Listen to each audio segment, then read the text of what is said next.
Hello बच्चों, कैसे हो आप सब। My name is Sana Nair, your chemistry teacher, mentor और दोस्त, और आप सभी का तहे दिल से स्वागत करती हूँ हमारे इस अमेजिंग प्लेटफॉर्म पीडब्ल्यू पर।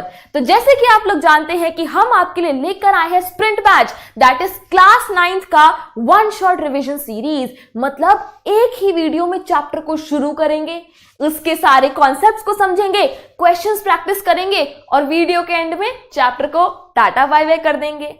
तो आज जो चैप्टर हम आपके लिए लेकर आए हैं वो है मैटर इन आवर सराउंडिंग्स। ये आपकी बुक का पहला चैप्टर है, ये केमिस्ट्री का भी पहला चैप्टर है। बहुत ही आसान चैप्टर भैया, बहुत मजा आने वाला है। So without wasting any more time, let's begin.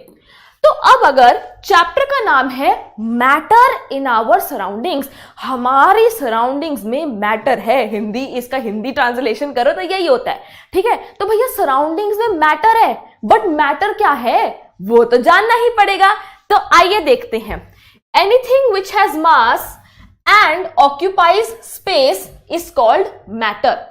हर वो चीज जिसका कुछ मास है और वो स्पेस को हम वॉल्यूम भी लिख सकते हैं, ठीक है। स्पेस को हम वॉल्यूम भी समझ सकते हैं। हर वो चीज जिसका कोई मास है और वो कुछ स्पेस यानी कि वॉल्यूम ऑक्यूपाई करती है, उसको बोला जाता है मैटर। अब आप लोग लैपटॉप या फोन में वीडियो देख रहे हैं, ठीक है, चेयर पे टेबल पे बैठे हैं, उसके बाद मम्मी ने आपको आके दूध दे दिया, साथ में पकौड़े भी दे दिए, कॉपी पेन से आप अपने नोट्स बना रहे हैं। तो ये सारी चीजें क्या है? ये सारी चीजें मैटर हैं। दे ऑक्यूपाई स्पेस, दे हैव मास, ठीक है। तो आप कहोगे ठीक है मैम, समझ आ गया, हर चीज हमारे आसपास जो चीजें दिख रही है, सराउंडिंग में जो भी चीज है वो क्या है? वो मैटर है। बट मैम ये रेत का दाना, अब मे भी आपको शायद दिख भी ना रहा हो, ये इतना छोटा है।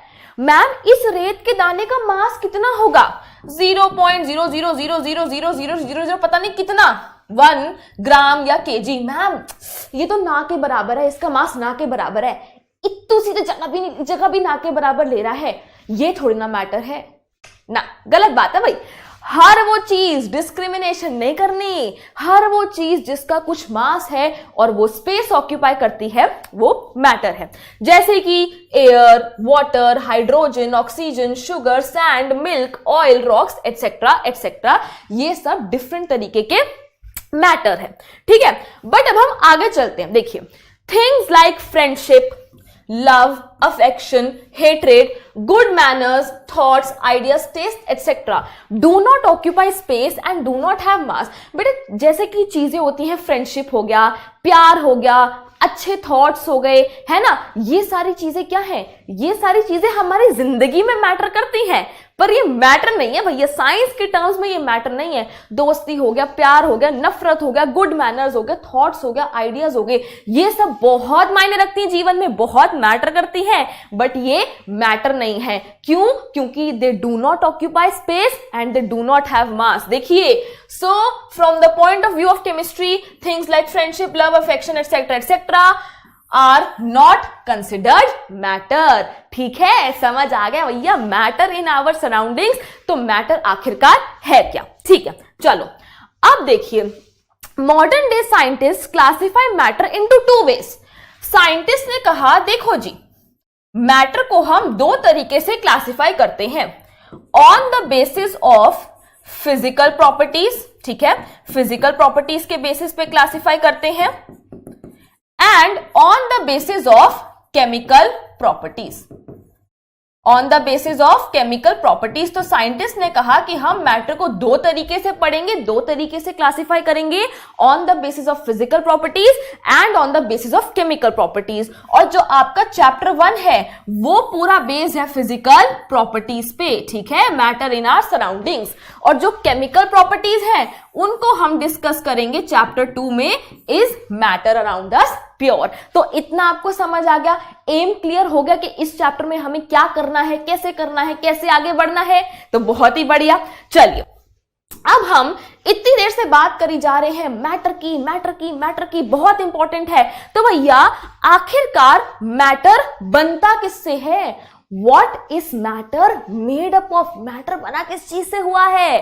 तो देखिए, matter is made up of small tiny particles. Matter किससे मिलके बना है? मैटर बना है बहुत ही छोटे छोटे टाइनी पार्टिकल्स से मिलके। ये पार्टिकल्स इतने छोटे होते हैं कि भैया आंखें तो छोड़ो, हम इनको एक पावरफुल माइक्रोस्कोप से भी नहीं देख सकते। देखिए, ये कोई मैटर है, ये मैटर मिलके बना है बहुत ही छोटे छोटे पार्टिकल से। ये पार्टिकल इतने छोटू से हैं भैया, आंखें तो छोड़ो, हम इनको एक पावरफुल माइक्रोस्कोप से भी नहीं ऑब्जर्व कर सकते। तो ठीक है, सराउंडिंग में क्या है? मैटर है। मैटर किससे मिलके बना है? पार्टिकल से मिलके बना है। तो मतलब अब हमें इन पार्टिकल्स को भी पढ़ना पड़ेगा भैया, ठीक है। तो अब हम जानने वाले हैं पार्टिकल्स की कुछ प्रॉपर्टीज, कुछ कैरेक्टरिस्टिक्स के बारे में। देखिए, characteristics of particles of matter. The important characteristics of particles of matter are following. ठीक है, पहला क्या है? The particles of matter are very very small. जैसे कि मैंने आपको बताया, मैटर जिन पार्टिकल्स से मिलके बना है वो पार्टिकल्स बहुत ही छोटू हैं। अभी हम सबके एग्जांपल्स देखेंगे, पहले एक बार पॉइंट्स देख लेते हैं। फिर है the particles of matter have spaces between them. Matter particles से मिलके बना है और उन पार्टिकल्स के बीच में क्या है? स्पेसेस हैं।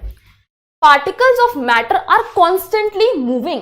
मैटर पार्टिकल से मिलकर बना है और ये पार्टिकल्स कॉन्स्टेंटली क्या कर रहे हैं?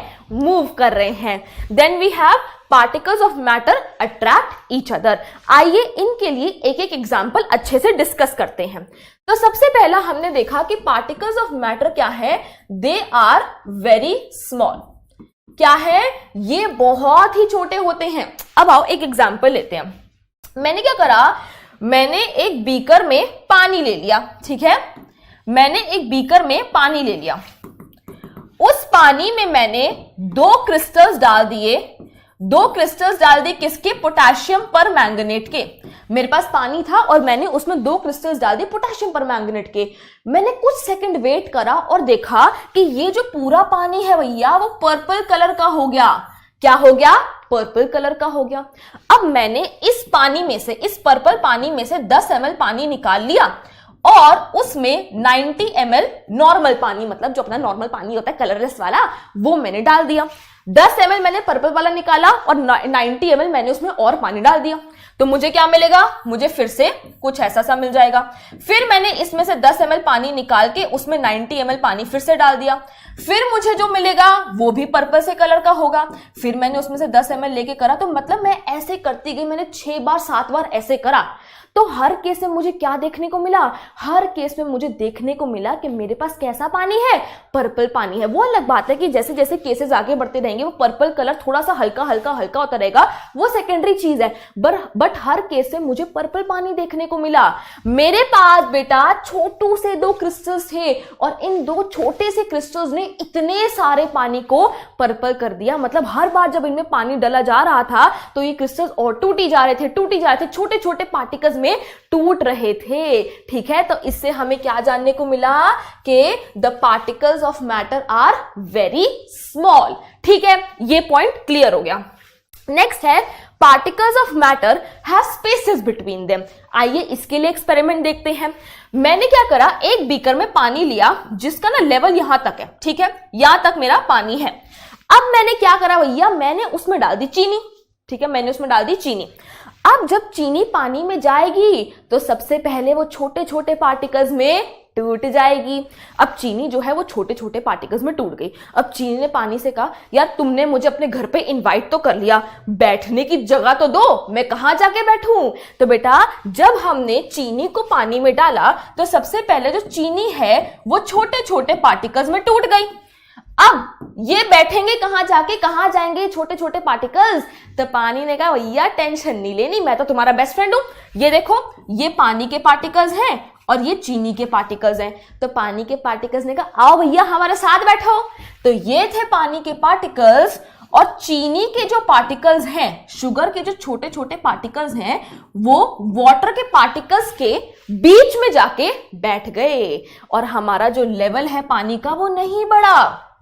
अगर पानी का लेवल बढ़ जाता, मतलब for example let us suppose कि पार्टिकल्स के बीच में स्पेसेस नहीं है। ठीक है, पार्टिकल्स के बीच में स्पेसेस नहीं है तो भैया पानी जो है, पानी के पार्टिकल्स भी अपनी ईगो में बैठे हैं। चीनी के पार्टिकल्स भी अपनी ईगो में बैठे हैं, ये इनके बीच में नहीं जा रहे हैं क्योंकि स्पेसेस ही नहीं है, पर चीनी को जगह तो लेनी है, तो चीनी क्या करेगी, अपना कहीं कोने में जाके बैठ जाएगी। पानी के पार्टिकल्स अपना अलग, चीनी के पार्टिकल्स अपना अलग, और वाटर का लेवल क्या हो जाएगा, बढ़ जाएगा। ये तब होता अगर स्पेसेस ना होती, बट हमारा लेवल नहीं बढ़ा। इसका मतलब particles of matter have spaces between them. जब हमने चीनी को पानी में घोला, चीनी के पार्टिकल्स, चीनी छोटे छोटे पार्टिकल्स में टूट गई, वो पार्टिकल्स जो है पानी के पार्टिकल्स के बीच में जो स्पेसेस थे उसमें जाके मिल गए, घुल गए, और इसलिए पानी का लेवल नहीं बढ़ा। ठीक है, इतनी चीज क्लियर हो गई। ये भी हमारे को समझ आ गया कि particles of matter have spaces between them. यही लिखा है यहाँ पे, this can be explained by the fact that particles of water have spaces between them. When sugar is dissolved in water, it's crystals separate into fine particles. उसके जो crystals है वो छोटे छोटे पार्टिकल्स में टूट गए। These particles of sugar go into the spaces between the various particles of water, due to which there is no change in the volume of water, या फिर लेवल जो है पानी का नहीं बढ़ता। आइए तीसरी प्रॉपर्टी को देखते हैं, particles of matter are continuously moving. ठीक है, तो देखो मैंने क्या करा, मैंने ना ये अगरबत्ती जलाई, अगरबत्ती में से धुआं निकला, धुआं भी क्या है भैया, धुआं भी मैटर है। ठीक है, धुएं में भी कुछ पार्टिकल्स होंगे, तो particles of matter are continuously moving. तो जब हम अगरबत्ती जलाते हैं तो हमने देखा है ना कि कुछ ही मिनटों में पूरे घर में उसकी खुशबू फैल जाती है। ये क्यों फैलती है, क्योंकि इस धुएं में जो पार्टिकल्स हैं वो मूव कर रहे हैं और पूरे घर में फैल गए हैं। अगर particles of matter are not moving, move ही नहीं कर रहे हैं, तो खुशबू सिर्फ यहीं तक रहती, खुशबू सिर्फ यहीं तक होती। बट क्योंकि particles of matter are continuously moving, तो धुआं निकला, धुएं के पार्टिकल्स मूव करे, पूरे घर में फैल गए और हमें जो है खुशबू आने लगती है। When we light or burn an incense stick, यानी कि अगरबत्ती, in one corner of the room, its fragrance spreads in the whole room quickly. क्यों? क्योंकि particles of matter are continuously moving. Next देखते हैं, यही लिखा है यहाँ पे, ये मैं आप लोगों के लिए यहाँ पे इसलिए इतने बड़े बड़े आर्टिकल्स और पैराग्राफ्स लिखकर लेकर आई हूं ताकि आपको समझ आए कि आंसर कैसे लिखना है। ठीक है, the burning of incense stick produces gases. उन गैसेस का भी क्या है, वो भी मैटर ही है हमारी, उनमें भी छोटे छोटे पार्टिकल्स हैं। ठीक है, they move rapidly in all directions, और वो जो है हमारे को पूरे कमरे में फैल के खुशबू देते हैं। इससे पता लगा कि particles of matter are continuously moving. Last हमारी प्रॉपर्टी है, particles of matter attract each other. अब मैं आप लोगों के लिए भैया तीन चीजें लेकर आई हूं। ये क्या है, ये है चौक, ये है मेरे पास आइस, और ये है भैया आयरन की कील या फिर आयरन का नेल। ठीक है, अब मैंने क्या करा, मैंने हथौड़ा लिया और बड़ी तेज इस पे मारा। तेज मारने की जरूरत ही नहीं थी, हल्का सा भी मारती ना तो ये चौक क्या होता, ढिश हो जाता, ऐसे फैल जाता, टूट जाता। ठीक है, अब जब मैंने आइस पे हथौड़ा मारा तो मुझे थोड़ी सी फोर्स एक्स्ट्रा लगानी पड़ी। सोचो, इमेजिन करो। और अगर मैंने आयरन की कील, आयरन के नेल पे हथौड़ा मारा, भैया ये टेढ़ा मेढ़ा ऐसे ऐसे हो जाएगा, बट ये टूटेगा नहीं भैया, आयरन नेल टूटेगा नहीं। तो देख रहे हो, इससे हमें ये पता लगा ये तीनों चीजें मैटर है, ये तीनों चीजें पार्टिकल्स से मिलकर बनी है, and particles of matter attract each other. माना कि अट्रैक्शन का लेवल अलग अलग है, ये झटपट टूट गया, इसको थोड़ा सा एक्स्ट्रा फोर्स लगाना पड़ा, ये तो कुछ मतलब टूट ही नहीं रहा, ऐसे टेढ़ा मेढ़ा हो गया है, टूट ही नहीं रहा। माना अट्रैक्शन का लेवल अलग अलग है, बट ये तो क्लियर हो गया ना कि particles of matter attract each other. तो ये थी हमारी क्या, ये थी हमारी properties of particles of matter. ठीक है, अब देखो यहां पे यही लिखा हुआ है, if we take a piece of chalk, a cube of ice and an iron alloy, उसको भैया तोड़ रहे हैं, हथौड़े से मार रहे हैं, तो क्या होगा, we will find that it is very easy to break a piece of chalk into smaller particles. It requires more force to break a cube of ice, whereas the iron nail does not break at all. तो इससे हमें क्या पता लगा कि particles of matter attract each other. अब देखिए attraction का एक और एग्जाम्पल देखो। अब भैया हवा है कमरे में, ऑब्वियस सी बात है, मैं क्या कर रही हूं, मैं अपना हाथ ऐसे हवा के बीच में से निकाल सकती हूं। नहाते हुए हम सब ने बाल्टियों में क्या बनाया, ऐसे ऐसे पानी को घुमा के वो टॉर्नेडो और साइक्लोन भी बनाया। बट अगर मैं अपना हाथ तेजी से बोर्ड पे मारूं तो क्या होगा भैया, मैजिक नहीं चल रहा कि मेरा हाथ आर पार हो जाएगा। अगर मैं अपना हाथ तेजी से ऐसे बोर्ड पे मारूंगी तो मेरा हाथ में लग जाएगी, बट मेरा हाथ जो है वो आर पार नहीं होगा। ठीक है, तो particles of matter attract each other. जो गैसेस के पार्टिकल्स होते हैं उनके बीच जो अट्रैक्शन है, उनके बीच जो फोर्स ऑफ अट्रैक्शन है वो कैसी होती है, वो वीक होती है। पानी के बीच में जो पार्टिकल्स हैं उनके बीच फोर्स ऑफ अट्रैक्शन थोड़ी सी स्ट्रांग होती है बट फिर भी कंपैरेटिवली वीकर है, और सॉलिड्स में जो भैया फोर्स ऑफ अट्रैक्शन है पार्टिकल्स के बीच में वो एकदम तगड़ी है, जिसको हम डिटेल में अभी आगे पढ़ेंगे। बट मैं सिंपली ये बताना चाह रही हूं कि गैसेस के पार्टिकल्स के बीच में फोर्स ऑफ अट्रैक्शन क्या है, वीक है। एक पार्टिकल उस कोने में, एक पार्टिकल उस कोने में, तो मैं आराम से ऐसे बीच में क्या कर सकती हूं, हाथ चला सकती हूं। बट सॉलिड में अगर मैंने ईंट पे अपना हाथ मारा तो भैया दर्द हो जाएगी मेरे को, ठीक है। तो ये था हमारा particles of matter attract each other का एक और एग्जाम्पल, ठीक है। चलिए यहां भी ये लिखा है, we can move our hand through air very very easily because the force of attraction between the particles of air is very very small, it is negligible. Negligible माने ना के बराबर। We can also move our hand through water in a bucket easily because the force of attraction between the particles of water is also small, but we cannot move our hand through a plank of wood। अगर मेरे पास लकड़ी का फट्टा है भैया मैं ही नीचे गिर जाऊंगी, बट मैं अपना हाथ उससे आर पार नहीं कर सकती। मतलब वो कर सकते ना, वो जो ऐसे ऐसे हैया हैया वाले होते हैं, कराटे शराटे टाइप जो करते हैं वो कर सकते हैं, ठीक है। उनकी टेक्निक ही अलग होती है, बट हमें तो लग जाएगी भैया, ठीक है। क्लियर हो गया।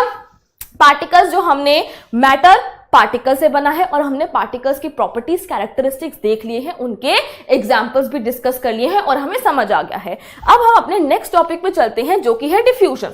अब देखिए अभी अभी हमने जस्ट देखा कि जब मैंने पोटेशियम परमैंगनेट के क्रिस्टल्स को पानी में डाला, क्या मैंने जब पोटेशियम परमैंगनेट के क्रिस्टल्स को पानी में डाला तो पानी जो है खुद से पर्पल कलर का हो गया, ठीक है। जब मैंने अगरबत्ती जलाई तो उसकी खुशबू खुद से पूरे घर में फैल गई है। तो जब भी ये वर्ड आ जाए ना खुद से, तो जरा डिफ्यूजन की तरफ अपना ध्यान घुमा लेना। डिफ्यूजन क्या होता है, intermixing of particles of different types of matter on their own. मेरे पास क्या है, मेरे पास डिफरेंट टाइप्स ऑफ मैटर है, उनके जब पार्टिकल्स एक दूसरे से खुद से मिक्स हो जाते हैं, ये एक टाइप का मैटर है, दूसरे टाइप का मैटर है, ये भी पार्टिकल से मिलकर बना है, ये भी पार्टिकल से मिलकर बना है। तो जब डिफरेंट टाइप ऑफ मैटर के पार्टिकल्स एक दूसरे के साथ मिक्स हो जाते हैं खुद से, तो उसे क्या कहा जाता है, डिफ्यूजन कहा जाता है। देखिए intermixing of particles of different types of matter on their own. On their own माने खुद से, ठीक है। ऑन देयर ओन माने खुद से, ठीक है। अब एक बात बताओ मुझे कमेंट्स में जल्दी जल्दी बताना, हमने पार्टिकल्स ऑफ मैटर की 4 प्रॉपर्टीज पढ़ी हैं। पहला हमने पढ़ा है that particles of matter are very small. दूसरा हमने पढ़ा है कि particles of matter have spaces between them, ठीक है। तीसरा हमने पढ़ा है particles of matter are continuously moving, मतलब उनमें मोशन है। चौथा हमने पढ़ा है कि particles of matter attract each other. अब आप मुझे कमेंट्स में जल्दी से ये बताइए कि इन चारों प्रॉपर्टीज में से, ये पार्टिकल्स की 4 प्रॉपर्टीज हैं, इन चारों प्रॉपर्टीज में से डिफ्यूजन के लिए कौन सी प्रॉपर्टी सबसे फिट बैठती है। फिर से क्वेश्चन रिपीट कर रही हूं, पार्टिकल्स की ये 4 प्रॉपर्टीज हैं, इन चारों प्रॉपर्टीज में से डिफ्यूजन के लिए कौन सी प्रॉपर्टी एकदम सटीक एकदम फिट बैठती है, बताओ जल्दी भैया। ठीक है मैं ही बता देती हूँ, मुझे पता आप लोगों ने कमेंट कर दिया होगा, बट मैं तो ऑब्वियसली बताऊंगी। तो देखिए इन चारों प्रॉपर्टीज में से particles of matter are small, they have spaces between them, they are continuously moving, they attract each other. इन चारों प्रॉपर्टीज में से डिफ्यूजन के लिए जो प्रॉपर्टी सबसे फिट बैठती है वो है particles of matter are continuously moving.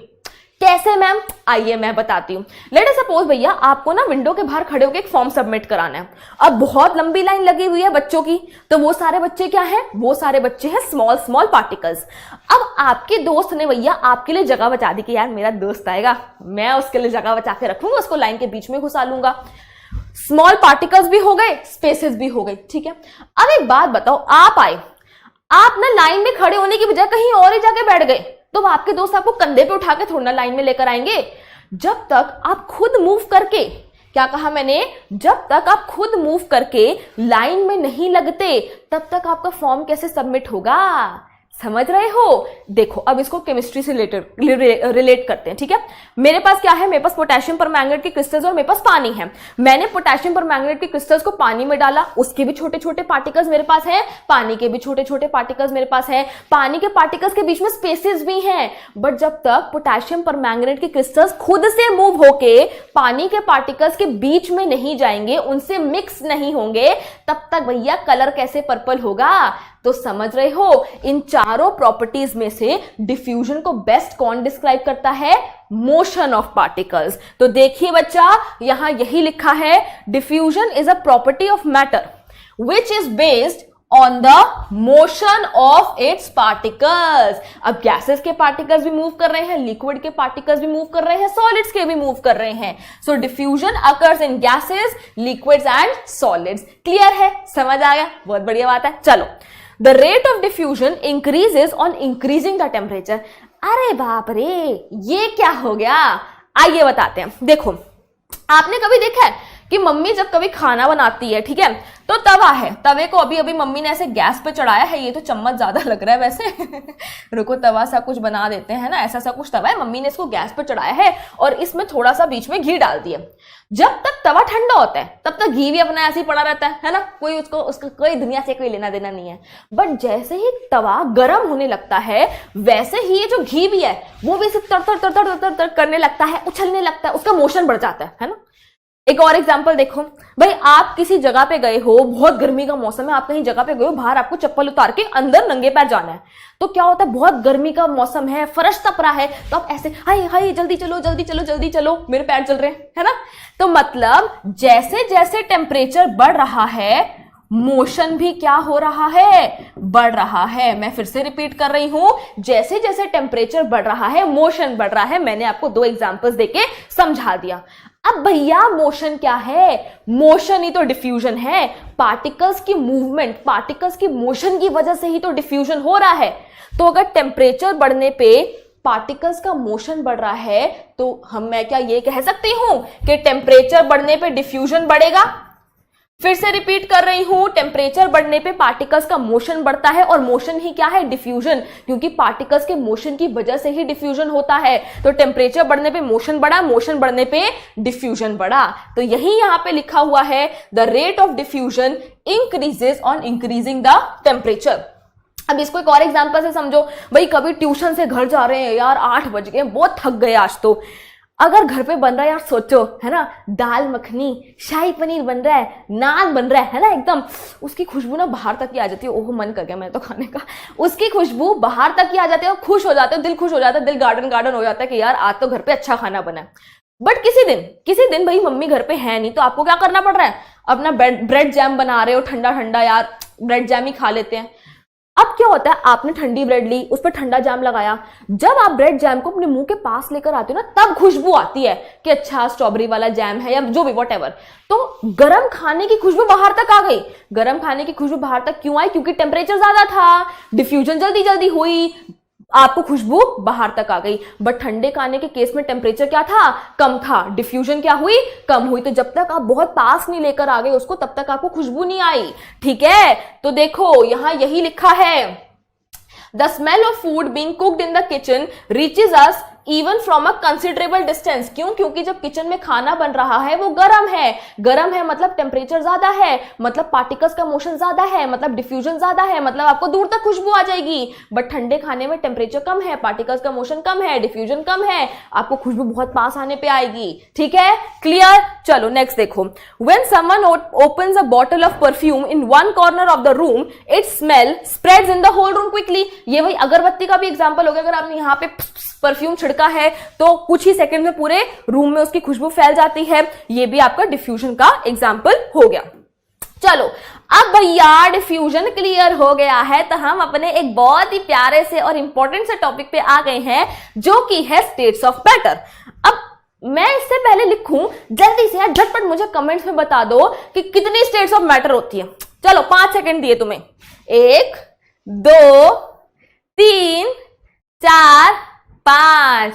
और बेटा जिसने 5 लिखा है कमेंट में, करेक्ट लिखा है। हमारे पास 5 स्टेट्स ऑफ मैटर है। कौन सी है? देखो, पहली है solids, then we have liquid, then gases, then हमारे पास आता है प्लाज्मा, ठीक है, और फिर आता है भैया टंग ट्विस्टर जैसा बोस-आइंस्टीन कंडेंसेट। अरे बाबा रे, ये क्या हो गया मैम, ये तो टंग ट्विस्टर हो गया, कच्चा पापड़ पक्का पापड़, कच्चा पापड़, बोस-आइंस्टीन कंडेंसेट, जिसको हम शॉर्ट फॉर्म में बेटा जी लिख देंगे बीईसी, हमारी आसानी के लिए, और क्या। तो हमारे पास 5 स्टेट्स ऑफ मैटर है, कौन सी है, सॉलिड है, लिक्विड है, गैस है, प्लाज्मा है और बोस-आइंस्टीन कंडेंसेट है, जिसमें से डिटेल में आपको पढ़ना है प्यारे प्यारे बच्चों सॉलिड्स, लिक्विड एंड गैस के बारे में।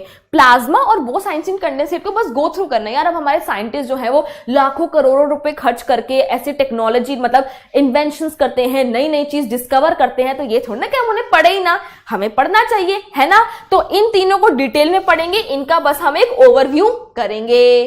तो चलो भैया चलते हैं आगे और स्टार्ट करते हैं किससे, सॉलिड से। ठीक है, चलो भाई, बहुत मजा आने वाला है, बहुत इंटरेस्टिंग है। देखते हैं सबसे पहले शेप। अब देखो सॉलिड की बात कर रहे हैं, ये सॉलिड है भाई, इतना तो पता ही होगा, ये सॉलिड है। अब अगर मैं इस पेन को हवा में उड़ाऊं तब भी इसकी शेप ऐसी ही रहेगी, मैं इसको भैया नीचे जमीन पे रख दूं तब भी इसकी शेप ऐसी ही रहेगी, मैं इसको ऐसे कर दूं तब भी इसकी शेप ऐसे ही रहेगी। मतलब सॉलिड्स की शेप कैसी होती है, सॉलिड्स की शेप होती है फिक्स्ड। और अगर बबुआ आपको थोड़ा सा हाई फाई वर्ड लिखना है तो लिख दो डेफिनेट। क्या लिख दो, डेफिनेट। सॉलिड्स की शेप क्या होती है, फिक्स्ड होती है, या फिर they have a definite shape. ठीक है, हाई फाई शब्द लिख दिया हमने। अब बात करते हैं वॉल्यूम की। फिर से वही सेम बात आती है, उनकी शेप फिक्स्ड है, मैं इसको हवा में उड़ाऊं, मैं इसको जमीन पे रखूं, मैं इसको कहीं पे भी रख दूं, इसका वॉल्यूम इतना ही रहेगा। तो सॉलिड्स का वॉल्यूम भी कैसा होता है, फिक्स्ड होता है, या फिर हाई फाई शब्द लिखेंगे डेफिनेट होता है। अब बात करते हैं डेंसिटी की।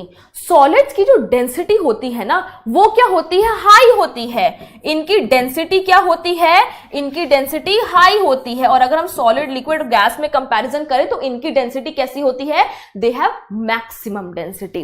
अब बात करते हैं टाइप की। भैया सॉलिड पता क्या होते हैं, सॉलिड होता है रिजिड, एकदम सख्त, एकदम हार्ड, एकदम स्ट्रॉन्ग। ठीक है, तो सॉलिड्स क्या होते हैं, सॉलिड्स होते हैं भैया रिजिड।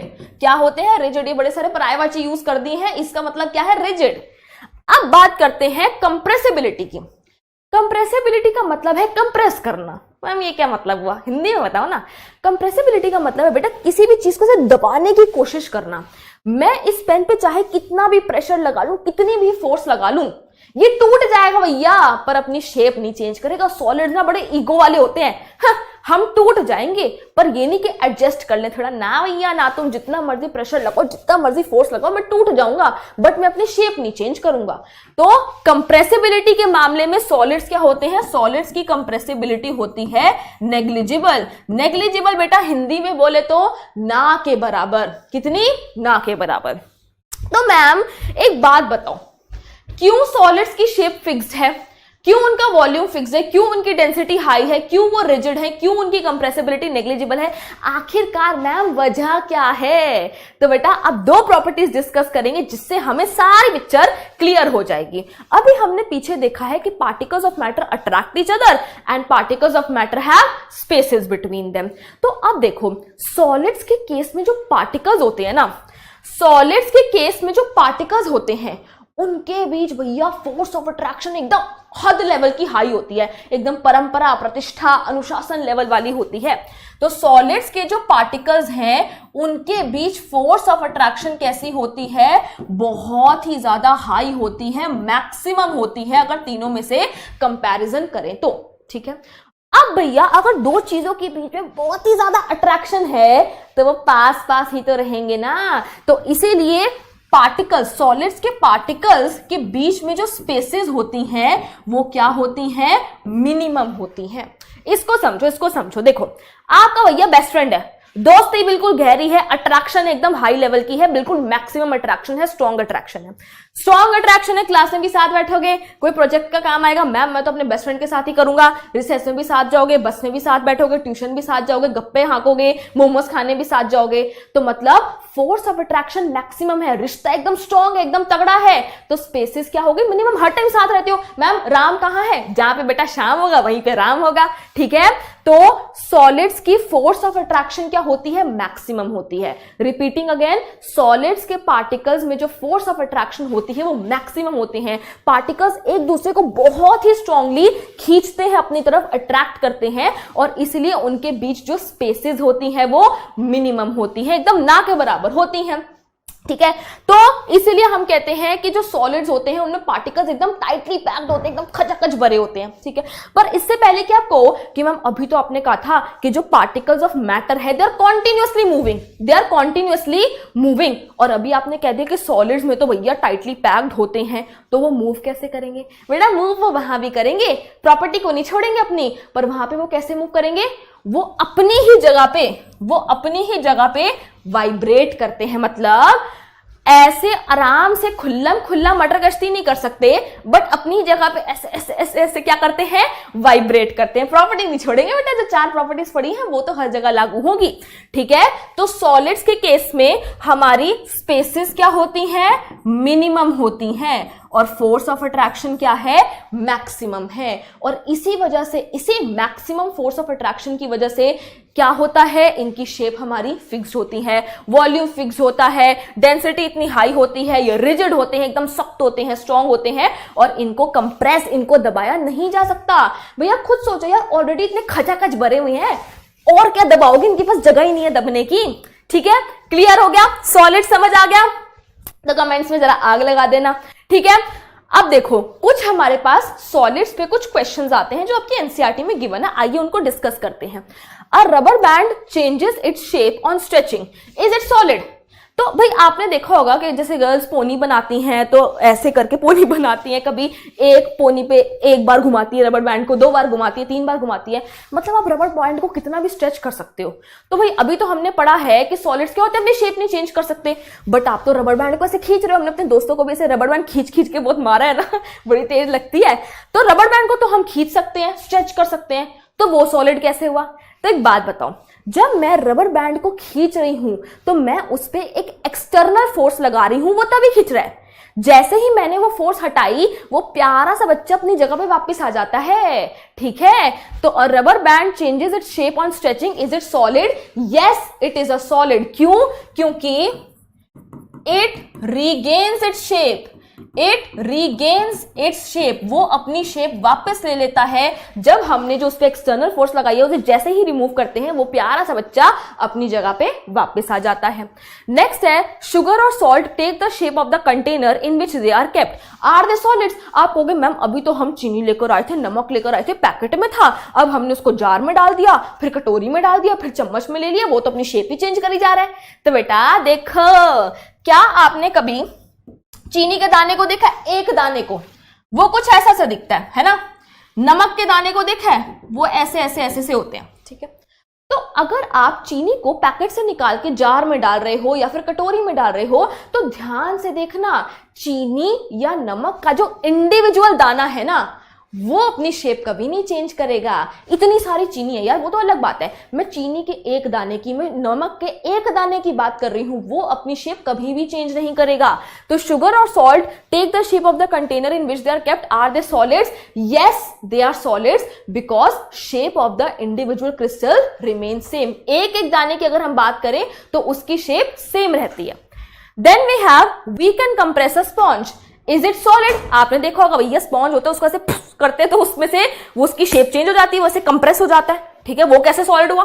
तो देखो, स्पॉन्ज जो होता है बच्चा, स्पॉन्ज में ना बहुत ही छोटे छोटे क्या होते हैं, होल्स होते हैं, बहुत ही छोटे छोटे होल्स होते हैं या फिर पोर्स होते हैं, जिसमें हवा जाके बैठ जाती है। जब हम स्पॉन्ज को कंप्रेस करते हैं, ऐसे करते हैं, तो इन होल्स में से, इन पोर्स में से हवा बाहर निकल आती है और ये कंप्रेस हो जाता है, ठीक है। ऐसे हवा बाहर आती है और ये कंप्रेस हो जाता है। बट जैसे ही हमने फोर्स को रिमूव करा तो क्या हुआ, फिर से इन होल्स में हवा भर गई और इसने अपनी शेप वापस ले ली, ठीक है। तो ये क्वेश्चंस ऑन सॉलिड्स क्लियर हो गए, मजा आ गया, समझ आ गया, क्रिस्टल क्लियर हुआ कि नहीं? बहुत बढ़िया, बहुत बढ़िया। चलो अब चलते हैं लिक्विड्स पे। जैसे हमने सॉलिड्स के लिए सारे कॉलम्स देखे, वैसे ही लिक्विड के लिए देखते हैं। ठीक है, सबसे पहले बात करते हैं शेप की। अब एक बात बताओ, अगर मैंने 100 ml पानी लिया, उसको मैं ग्लास में डालूंगी, वो ग्लास की शेप ले लेगा, बोतल में डालूंगी, बोतल की शेप ले लेगा, मटके में डालूंगी, मटके की शेप ले लेगा, पतीले में डालूंगी, पतीले की शेप ले लेगा। तो पानी की शेप फिक्स्ड नहीं होती है। शेप कैसी है? Not fixed. वो जिस वेसल में डाला जाए वो उसकी शेप ले लेता है। अब बात करते हैं वॉल्यूम की। भैया मार्केट में कहते हैं ना, मार्केट गए भैया 1 लीटर की बोतल दे दो, है ना, 750 ml की बोतल दे दो। तो लिक्विड्स ने कहा भैया मैंने अपनी शेप खराब कर ली, बस इतना ही। अब हमारे को क्या चाहिए? इज्जत चाहिए। हमने अपनी शेप खराब कर ली, ठीक है, तुम्हें खुश कर दिया, बट वॉल्यूम तो मैं अपना फिक्स ही रखूंगा। तो अगर मेरे पास 100 ml पानी है तो ग्लास में डाला उसकी शेप ले लेगा, पतीले में डाला उसकी शेप ले लेगा, मटके में डाला उसकी शेप ले लेगा, बट तीनों केस में पानी 100 ml ही रहेगा। तो इसकी शेप तो नॉट फिक्स्ड, बट वॉल्यूम कैसा होता है? फिक्स्ड होता है। अब बात करते हैं डेंसिटी की। लिक्विड्स जो होते हैं बच्चा, वो सॉलिड और गैसेस के बेटा बीच में फंसे हुए। जैसे दो दोस्त की लड़ाई होगी तो तीसरा फंस जाता है ना कि इसकी साइड लूं या उसकी साइड लूं। तो लिक्विड्स जो है वो सॉलिड्स और गैसेस के बीच में फंसे हुए हैं। तो इनकी डेंसिटी कैसी होती है? मॉडरेट या मीडियम कह लो, है ना, मॉडरेट या मीडियम कह लो, लिक्विड्स और गैसेस के बीच की होती है। अब बात करते हैं टाइप की। भैया गाना सुना है, बहने दे मुझे बहने दे मुझे बहने दे। पानी क्या होता है? बह सकता है, और इस बहने की प्रॉपर्टी को क्या बोलते हैं? फ्लूइडिटी बोलते हैं। और इसलिए कहा जाता है कि लिक्विड्स क्या होते हैं? फ्लूइड्स होते हैं, वो बह सकते हैं। अगर मैं किसी चोटी के ऊपर, पहाड़ की चोटी के ऊपर एक पत्थर रख दूं, वो 2 साल तक भी वहीं पड़ा रहेगा, बट अगर मैं वहां पे पानी गिराऊं तो वो पानी बह के नीचे आना शुरू हो जाएगा, क्योंकि क्या है? They are fluids. ठीक है, अब बात आती है कंप्रेसिबिलिटी की। लिक्विड्स की भी बच्चा कंप्रेसिबिलिटी क्या होती है? ना के ही बराबर होती है, नेग्लिजिबल होती है। ठीक है, now let's talk about spaces between the particles. अब देखो, आपके वो जो 10th क्लास के आपका जो बेस्ट फ्रेंड था, हर टाइम साथ बैठे हुए थे, ट्यूशन में, क्लास में, बस में, हर जगह साथ बैठे हुए थे। ठीक है, स्पेसेस बिल्कुल कम थी, बिल्कुल साथ साथ बैठे रहते थे, और फोर्स ऑफ अट्रैक्शन मैक्सिमम। अब यार क्या हुआ, 11th में ना एक ने ले ली कॉमर्स, एक ने क्या ले ली? साइंस। तो दूरियां थोड़ी सी बढ़ गई हैं। क्या हो गया है? दूरियां थोड़ी सी बढ़ गई हैं। पहले मतलब बिल्कुल सॉलिड्स में ऐसे ऐसे ऐसे बिल्कुल साथ थे हर टाइम, बट अब एक ने कॉमर्स ले ली, एक ने साइंस ले ली, दूरियां जो है थोड़ी सी बढ़ गई हैं। ठीक है, तो अब क्या होगा यार? रिसेस में मिल लिए, छुट्टी टाइम मिल लिए, ट्यूशन भी अलग अलग हो गई, तो थोड़ा मिलना भी कम हो गया, थोड़ी सी अट्रैक्शन, थोड़ी सी दोस्ती भी कम हो गई। सिमिलरली बेटा, जो वाटर में पार्टिकल्स हैं उनके बीच में स्पेसेस होती हैं इन कंपैरिजन टू सॉलिड्स। मतलब सॉलिड्स तो भैया बिल्कुल ऐसे खचाखच, सांस लेने की भी जगह नहीं है यहाँ पे, बट जो लिक्विड के पार्टिकल्स हैं उनके बीच में सॉलिड्स के कंपैरिजन में थोड़ी थोड़ी स्पेसेस होती हैं, मतलब ये थोड़े दूर दूर होते हैं। अब अगर इनके बीच में स्पेसेस कैसी हो गई? मॉडरेट हो गई, मतलब बीच की, इनके बीच में स्पेसेस कैसी हो गई? मॉडरेट हो गई। सॉलिड्स के कंपैरिजन में इनके बीच में थोड़ी स्पेसेस हैं, तो फोर्स ऑफ अट्रैक्शन क्या हो जाएगा? कम हो जाएगा। भैया थोड़े से दूर दूर हो गए हैं तो फोर्स ऑफ अट्रैक्शन क्या हो जाएगी? थोड़ी सी कम हो जाएगी, सॉलिड से कम हो जाएगी। तो यहां पे भी हम मॉडरेट लिखेंगे, क्योंकि हम तीनों की कंपैरेटिव स्टडी कर रहे हैं। हम सॉलिड्स, लिक्विड्स और गैस तीनों पढ़ रहे हैं। लिक्विड्स जो है, अरे बाप रे लिक्विड्स जो है हमारा सॉलिड्स और गैसेस के बीच में पड़ता है, इसलिए हम यहाँ पे मॉडरेट मॉडरेट लिख रहे हैं। लिक्विड्स के केस में जो पार्टिकल्स हैं उनके बीच में थोड़ी थोड़ी स्पेसेस होती हैं इन कंपैरिजन टू सॉलिड, और इसलिए उनकी फोर्स ऑफ अट्रैक्शन थोड़ी सी कम हो जाती है इन कंपैरिजन टू सॉलिड। ठीक है, समझ आया? तो बहुत बढ़िया बात है। अब गैसेस पे आ जाओ। जैसे ही गैसेस को एंड करूंगी ना, वैसे ही आपको सारा क्लियर हो जाएगा।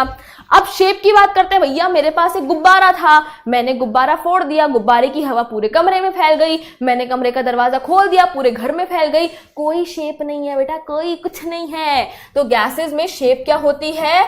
नॉट फिक्स्ड होती है। वॉल्यूम भी कैसा होता है? नॉट फिक्स्ड होता है। सिंपल सी बात है, पहले गुब्बारे में जो हवा थी वो पूरे कमरे में फैल गई, कमरे का दरवाजा खोला, पूरे घर में फैल गई। तो ना शेप फिक्स है ना वॉल्यूम फिक्स है। सबसे शरारती बच्चा हमारा क्या? गैसेस। अब बात करते हैं डेंसिटी की। डेंसिटी क्या होती है? इनकी मिनिमम होती है। अब आपको समझ आया मैंने मैक्सिमम, मीडियम और मिनिमम ये वर्ड्स क्यों यूज करे? क्योंकि हम तीनों की कंपैरेटिव स्टडी करें, तीनों को कंपेयर कर करके पढ़ रहे हैं। अब बात करते हैं टाइप की। भैया आंधी आ रही है, तूफान आ रही है, क्यों बहती है पवन, है ना वो पुराना गाना शायद ही सुनो। तो हवा भी क्या कर सकती है? बह सकती है, तो हवा भी क्या होती है, फ्लूइड होती है। ठीक है। कंप्रेसिबिलिटी, भैया gases are highly compressible. Gases क्या होती हैं, गैसेस आर हाईली कंप्रेसिबल। माने आप जो है गैसेस को, आप इतनी इतनी सारी गैसेस को ऐसे कंप्रेस कर करके दबा दबा के ऐसे छोटे छोटे सिलेंडर्स में पैक कर सकते हो। नाम सुना है क्या आपने एलपीजी का, क्या आपने नाम सुना है सीएनजी का, liquefied petroleum gas, compressed natural gas, क्या है, नाम में ही कंप्रेस्ड है। इतने लार्ज वॉल्यूम की गैसेस को ऐसे दबा दबा के कंप्रेस करके छोटे छोटे सिलेंडर्स में पैक कर देते हैं। तो गैसेस की कंप्रेसिबिलिटी बहुत ही हद लेवल की हाई होती है। अब आ जाओ spaces and force of attraction. इसमें तो आप अभी तक समझ ही गए होंगे। गैसेस, भैया गैसेस का एक पार्टिकल इस कोने में, दूसरा पार्टिकल उस कोने में, तीसरा इस कोने में, चौथा इस कोने में, उनके बीच में, गैसेस के पार्टिकल्स के बीच में स्पेसिस मैक्सिमम होती हैं, बहुत ज्यादा स्पेस होती है उनके बीच में। ठीक है। और फोर्स ऑफ अट्रैक्शन, भैया यार है किस कोने में किस कोने में, तो काहे की फोर्स ऑफ अट्रैक्शन, तो force of attraction between the particles minimum होता है। अब हमने बेस्ट फ्रेंड से शुरू करा था, स्पेसेस बिल्कुल मिनिमम, बिल्कुल चिपके रहते थे साथ साथ, और दोस्ती बिल्कुल गहरी, फोर्स ऑफ अट्रैक्शन मैक्सिमम। फिर हमने क्या पढ़ा कि भैया वो एक 11th में एक ने कॉमर्स ले ली, एक ने साइंस ले ली, तो स्पेसेस थोड़ी सी बढ़ गई और फोर्स ऑफ अट्रैक्शन थोड़ी सी कम हो गई। अब इस केस में क्या हुआ है, एक दोस्त दूसरी सिटी में, दूसरी स्टेट में चला गया भैया पढ़ने, और एक वहीं पे रह गया है। तो अब क्या हो रहा है यार, हैप्पी बर्थडे, साल में एक दो बार बात कर रहे हो, स्पेसेस इतनी बढ़ गई तो दोस्ती थोड़ी सी और कम हो गई। ठीक है। तो देखिए स्पेसेस क्या है, गैस के पार्टिकल्स के बीच में मैक्सिमम है, और इसीलिए फोर्स ऑफ अट्रैक्शन क्या मिनिमम। यार एक इस कोने में किस कोने में, किसी को किसी से कोई फर्क नहीं पड़ता, फोर्स ऑफ अट्रैक्शन क्या है, मिनिमम है। तो इससे हम ये कल्मिनेट कर सकते हैं कि जो हमारे सॉलिड्स होते हैं उसमें पार्टिकल्स का अरेंजमेंट ऐसा सा होता है, बिल्कुल खचाखच भरे हुए हैं। ठीक है। लिक्विड्स की अगर हम बात करें तो लिक्विड्स के केस में पार्टिकल्स का अरेंजमेंट कुछ ऐसा सा होता है। ठीक है। और अगर हम बात करें गैसेस की, तो गैसेस के केस में ला ला ला ला ला ला ला ला, ठीक है, ऐसे। तो इसलिए मैंने क्या कहा था, अब समझ आ रहा है मिनिमम मैक्सिमम मॉडरेट, वो मैं क्यों वर्ड्स यूज कर रही थी।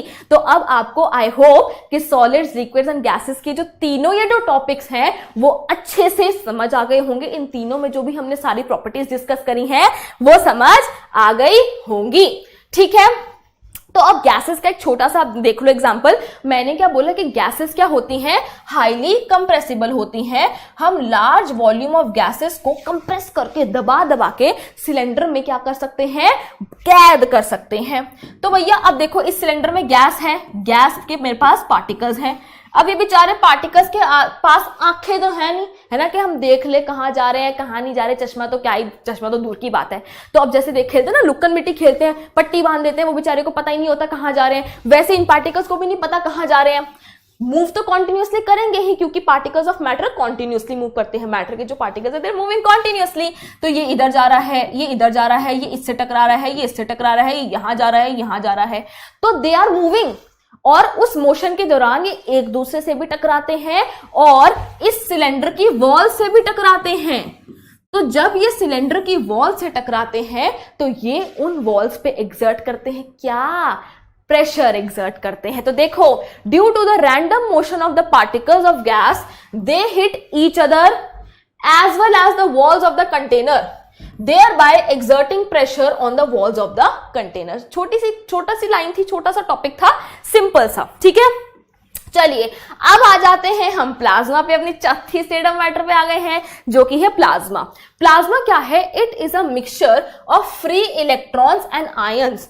प्लाज्मा एक मिक्सचर है, किसका, इलेक्ट्रॉन्स का एंड आयंस का। किसका मिक्सचर है, इलेक्ट्रॉन एंड आयंस का। इनको आप डिटेल में जो है चैप्टर 3 और 4 में पढ़ेंगे।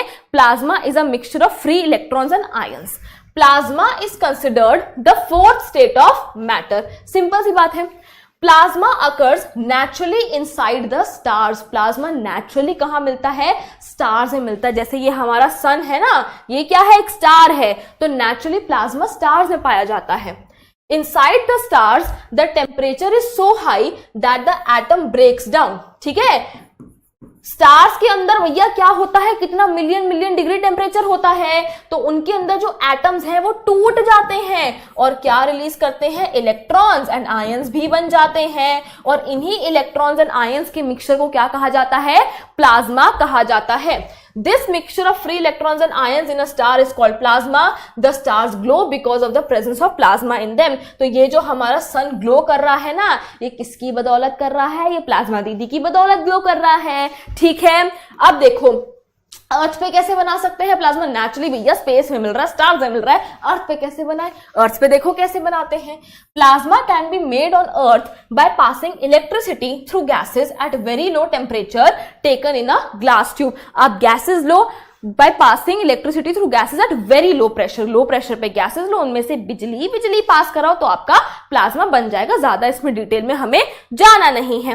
अब आ जाते हैं बोस आइंस्टीन कंडेंसेट पे। भैया ये तो नाम सुना सुना लग रहा है, ये बोस कहां से आया, तो बेटा बोस भी क्या थे, हमारे एक इंडियन साइंटिस्ट थे।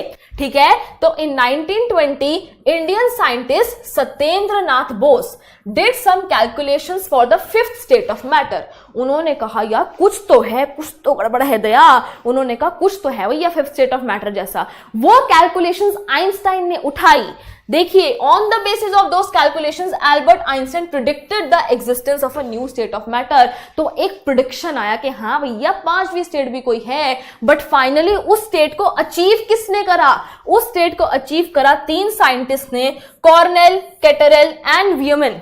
कैसे करा, by cooling a gas of extremely low density to super low temperature. एक बहुत ही कम डेंसिटी की गैस को कूल करा, सुपर लो टेम्परेचर पे ले गए और उससे हमारा BEC बॉस आइंस्टीन कंडेंसेट जो है अचीव हो गया।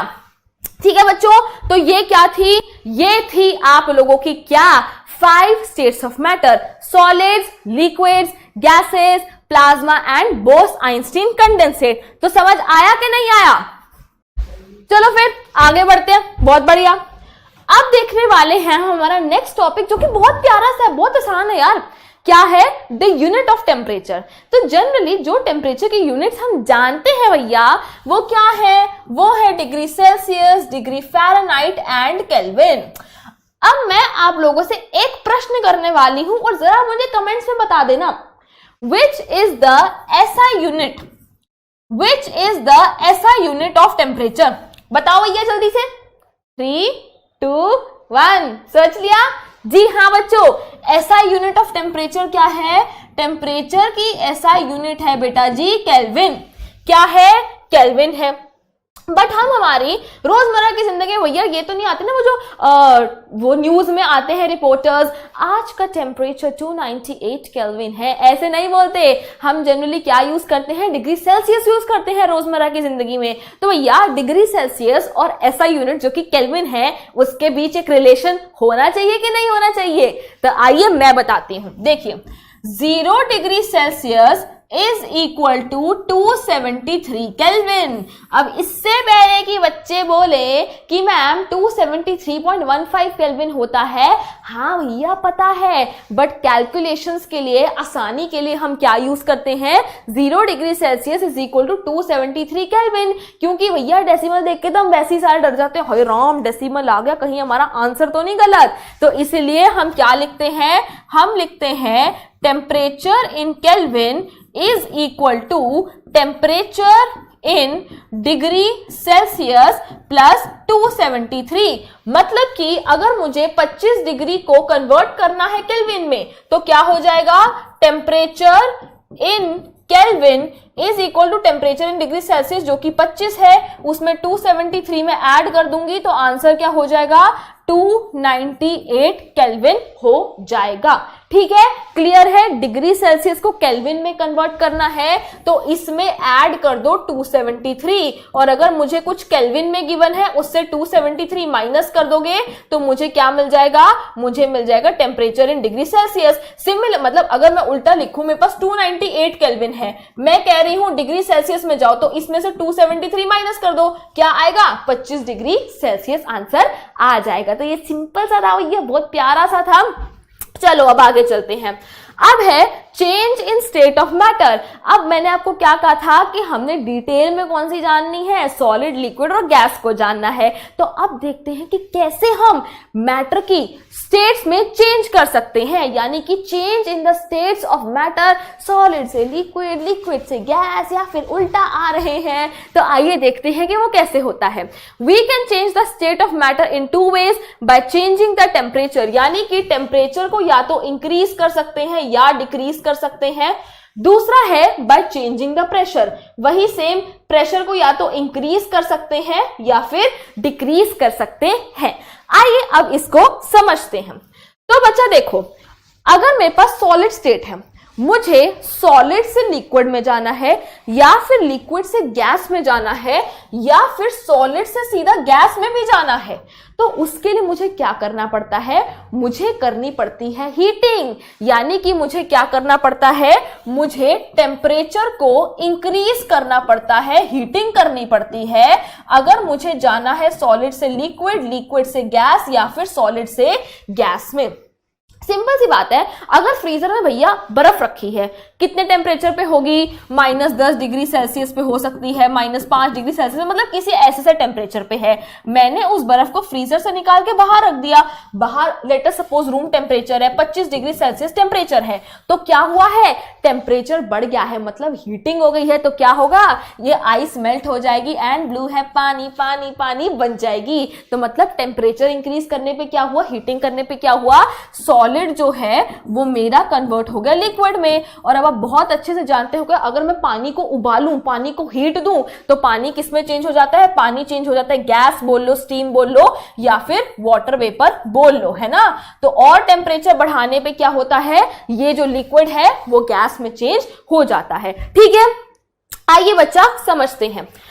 सॉलिड को अगर मैं हीट कर रही हूं, क्या बोला मैंने, अगर मैं किसी भी सॉलिड को हीट कर रही हूं और हीट होने पे वो लिक्विड में चेंज हो रहा है, तो उस प्रोसेस को क्या बोलते हैं, उस प्रोसेस को बोलते हैं fusion. The process of conversion of solid into liquid on heating is called fusion. अगर मैं लिक्विड को हीट कर रही हूं और वो गैस में चेंज हो रहा है, तो उस प्रोसेस को क्या बोलते हैं, वेपराइजेशन बोलते हैं या फिर बॉइलिंग बोलते हैं। और भैया कभी कभी पता है कुछ अलग सा भी केस हो जाता है। जनरली हमने ये देखा है कि मेरे पास कोई सॉलिड है, मेरे पास बर्फ है, पहले उसको हीट करोगे वो लिक्विड बनेगी, फिर लिक्विड को हीट करोगे तो वो गैस बनेगा। बट भैया कभी कभार कुछ हमारे पास ऐसे सॉलिड भी आ जाते हैं जिनको हीट करने पे वो डायरेक्टली सॉलिड से गैस में चेंज हो जाते हैं। ठीक है, क्या कहा मैंने, कभी कभार मेरे पास कुछ ऐसे सॉलिड्स भी आते हैं जो सॉलिड से सीधा गैस में चेंज होता है, लिक्विड स्टेट में आते ही नहीं है। वो कहते हैं अपन के पास भैया बड़ा एक्सपीरियंस है, हम लिक्विड शीक्विड में नहीं जाएंगे, हम सीधा बड़ी छलांग मारेंगे, हम सॉलिड से डायरेक्टली गैस में चेंज हो जाएंगे, लिक्विड स्टेट में आएंगे ही नहीं। और उस प्रोसेस को कहा जाता है क्या, सब्लिमेशन। क्या कहते हैं, sublimation, the process of conversion of solid into gas without coming into the liquid state. और कुछ ऐसे सॉलिड्स जो सब्लिमेशन करते हैं, ये आपको लर्न करने हैं, ये इंपॉर्टेंट है। पहला हो गया हमारा कपूर, रणबीर कपूर वाला कपूर नहीं, कैम्फर वाला कपूर, ठीक है, ओके। देन हमारे पास है आयोडीन, देन हमारे पास है अमोनियम क्लोराइड, अमोनियम क्लोराइड, उसके बाद है हमारे पास नैफ्थलीन, उसके बाद है नैफ्थलीन, देन है हमारा एंथ्रासीन। तो अगर आप ये 5 लर्न कर लेंगे तो ये आप लोगों के लिए मोर देन सफिशिएंट है। ये ऐसे सॉलिड्स हैं जो बिना लिक्विड स्टेट में आए डायरेक्ट गैस में कन्वर्ट हो जाते हैं। नैफ्थलीन बॉल्स का हमने एग्जांपल भी देखा भैया, जब सर्दियों के कपड़े बाहर, गर्मियों के कपड़े अंदर ट्रंक खोलते हैं ना हम लोग, तो हम क्या करते हैं भैया, कपड़े को बचाने के लिए उसमें कीड़ा ना लग जाए, उसमें नैफ्थलीन की बॉल्स डाल देते हैं। और जब 6 महीने बाद ट्रंक फिर से खुलता है तो एक अजीब सी स्मेल सी आती है, वेपर से होते हैं ना, और कहीं कोई पानी नहीं होता, और वो जो नैफ्थलीन की बॉल्स है वो गायब होती हैं। भैया पानी कहाँ गया, तो जो नैफ्थलीन बॉल्स हैं वो सब्लिमेशन करती हैं, वो सॉलिड से डायरेक्टली गैस में कन्वर्ट हो जाती हैं। तो सब्लिमेशन क्लियर हो गया ना। तो चलिए हमने इतना पोर्शन इतना समझ लिया, सॉलिड को हीट करा लिक्विड, लिक्विड को हीट करा गैस, और हमने सब्लिमेशन भी समझ लिया। अब भैया जरा उल्टा कर लो, अगर मैं गैस को कूल करती हूं, अगर मैं गैस को कूल करती हूं तो मेरे को लिक्विड स्टेट मिलता है। अगर मैं लिक्विड को कूल करती हूं तो मुझे सॉलिड स्टेट मिलता है। भैया पानी को अगर मैं फ्रीजर में रख दूं, मैं पानी का टेम्परेचर डिक्रीज कर दूं, देखो क्या करा मैंने, टेम्परेचर इंक्रीज करा माने हीटिंग। टेम्परेचर अगर मैं डिक्रीज कर दूं यानी कि कूलिंग कर दूं तो उल्टा सिस्टम चलता है, ठीक है। अगर मैंने पानी को फ्रीजर में रख दिया 25 डिग्री से, मैंने उसको -10 डिग्री पे कर दिया, उसकी कूलिंग कर दी तो बर्फ बन जाएगी ना, लिक्विड से सॉलिड स्टेट में चला गया ना। तो देखो अगर मैं गैस की कूलिंग कर दूं, अगर मैं गैस को कूल कर दूं तो वो लिक्विड में चेंज हो जाती है और उस प्रोसेस को कहते हैं कंडेंसेशन। अगर मैं लिक्विड को कूल कर दूं तो वो सॉलिड बन जाता है, पानी को अगर फ्रीजर में रख दूं तो वो आइस बन जाता है ना, तो उस प्रोसेस को कहते हैं सॉलिडिफिकेशन। और एक ऐसा प्रोसेस जहां पे गैस डायरेक्टली सॉलिड में कन्वर्ट हो जाती है without coming into liquid state, उस प्रोसेस को बोलते हैं डिपोजिशन। जैसे सब्लिमेशन है कि सॉलिड से डायरेक्ट गैस बन गया, लिक्विड स्टेट में आया ही नहीं, वैसे ही डिपोजिशन क्या है, गैस से सीधा सॉलिड बन गया without coming into the liquid state. तो ये आपके लिए इंपॉर्टेंट था, fusion, vaporization, sublimation, and then we have condensation, solidification and deposition. तो ये था हमारा स्टेट चेंज। ये क्या था, ये था हमारा change in state of matter bye changing the temperature. But भैया किसी ने ये नहीं पूछा कि मैम आखिरकार हीटिंग करने पे या फिर कूलिंग करने पे ऐसा हो क्या रहा है कि स्टेट ही चेंज हो गया। आइए मैं समझाती हूं। देखो लेट अस सपोज मेरे पास बर्फ है, आइस ले लो, मतलब बेसिकली मेरे पास सॉलिड है, ठीक है। सॉलिड का मैंने आपको बताया है कि अरेंजमेंट कैसा होता है पार्टिकल्स का, एकदम खचाखच ऐसे से होते हैं। अब मैंने क्या करा, मैंने कर दी हीटिंग, मैंने बढ़ा दिया टेम्परेचर। और आप लोगों को मैंने कुछ ही देर पहले बताया है कि जब टेम्परेचर बढ़ता है तो पार्टिकल्स का मोशन जो है वो बढ़ जाता है। क्या कहा मैंने, जब टेम्परेचर बढ़ता है तो पार्टिकल्स का जो मोशन होता है वो भी बढ़ जाता है और उस वजह से पार्टिकल्स की काइनेटिक एनर्जी भी बढ़ जाती है। घबराओ नहीं मैम, काइनेटिक एनर्जी क्या है बताती हूं। देखिए, energy possessed due to the motion of particles is called kinetic energy. समझो भाई, मैं ना बेड पे पड़ी हुई, भाई बहुत आलस आ रहा है, हिलने की हिम्मत नहीं है, चलो सो जाती हूँ। मैंने कहा नहीं यार, मैं उठती हूँ, मैं ना एक्सरसाइज करती हूँ, मैं थोड़ा सा ना वर्कआउट करती हूँ, है ना, मैं थोड़ा सा मूवमेंट करती हूँ ताकि मेरे में एनर्जी आए। तो मैंने भैया एक्सरसाइज करनी शुरू करी, मैंने मोशन करना शुरू करा, तो मेरे अंदर एनर्जी आ गई। मैं कहती हूँ हाँ अब करवाओ जो काम करवाना है, अब मैं काम करने के लिए रेडी हूँ। मतलब जब मैंने मोशन करा तो मेरे में एनर्जी आई। वैसे ही पार्टिकल्स क्या है, दे आर कॉन्टिन्यूसली मूविंग। उनके उस मोशन की वजह से उनके पास जो एनर्जी होती है उसको क्या कहते हैं, उसको कहते हैं kinetic energy. Energy possessed due to the motion of particles is called kinetic energy. अब जैसे जैसे टेम्परेचर बढ़ा वैसे वैसे पार्टिकल्स का मोशन भी बढ़ गया। पार्टिकल्स का मोशन बढ़ा, उनकी काइनेटिक एनर्जी भी बढ़ गई, उनकी एनर्जी बढ़ गई। अब भैया इन पार्टिकल्स के पास इतना दम है, ये अब सिंघम बन चुके हैं। अब इन पार्टिकल्स के पास इतनी एनर्जी है, ये इतना दम रखते हैं कि ये अपने बीच की फोर्स ऑफ अट्रैक्शन को तोड़ दें, ये अपने बीच की फोर्स ऑफ अट्रैक्शन को ओवरकम कर लें, उसे तोड़ दें और क्या हो जाए, दूर दूर हो जाएं। तो मतलब क्या हुआ, देखो मेरे पास सॉलिड था, ऐसा सा कुछ था, ठीक है, ऐसा सा सॉलिड है।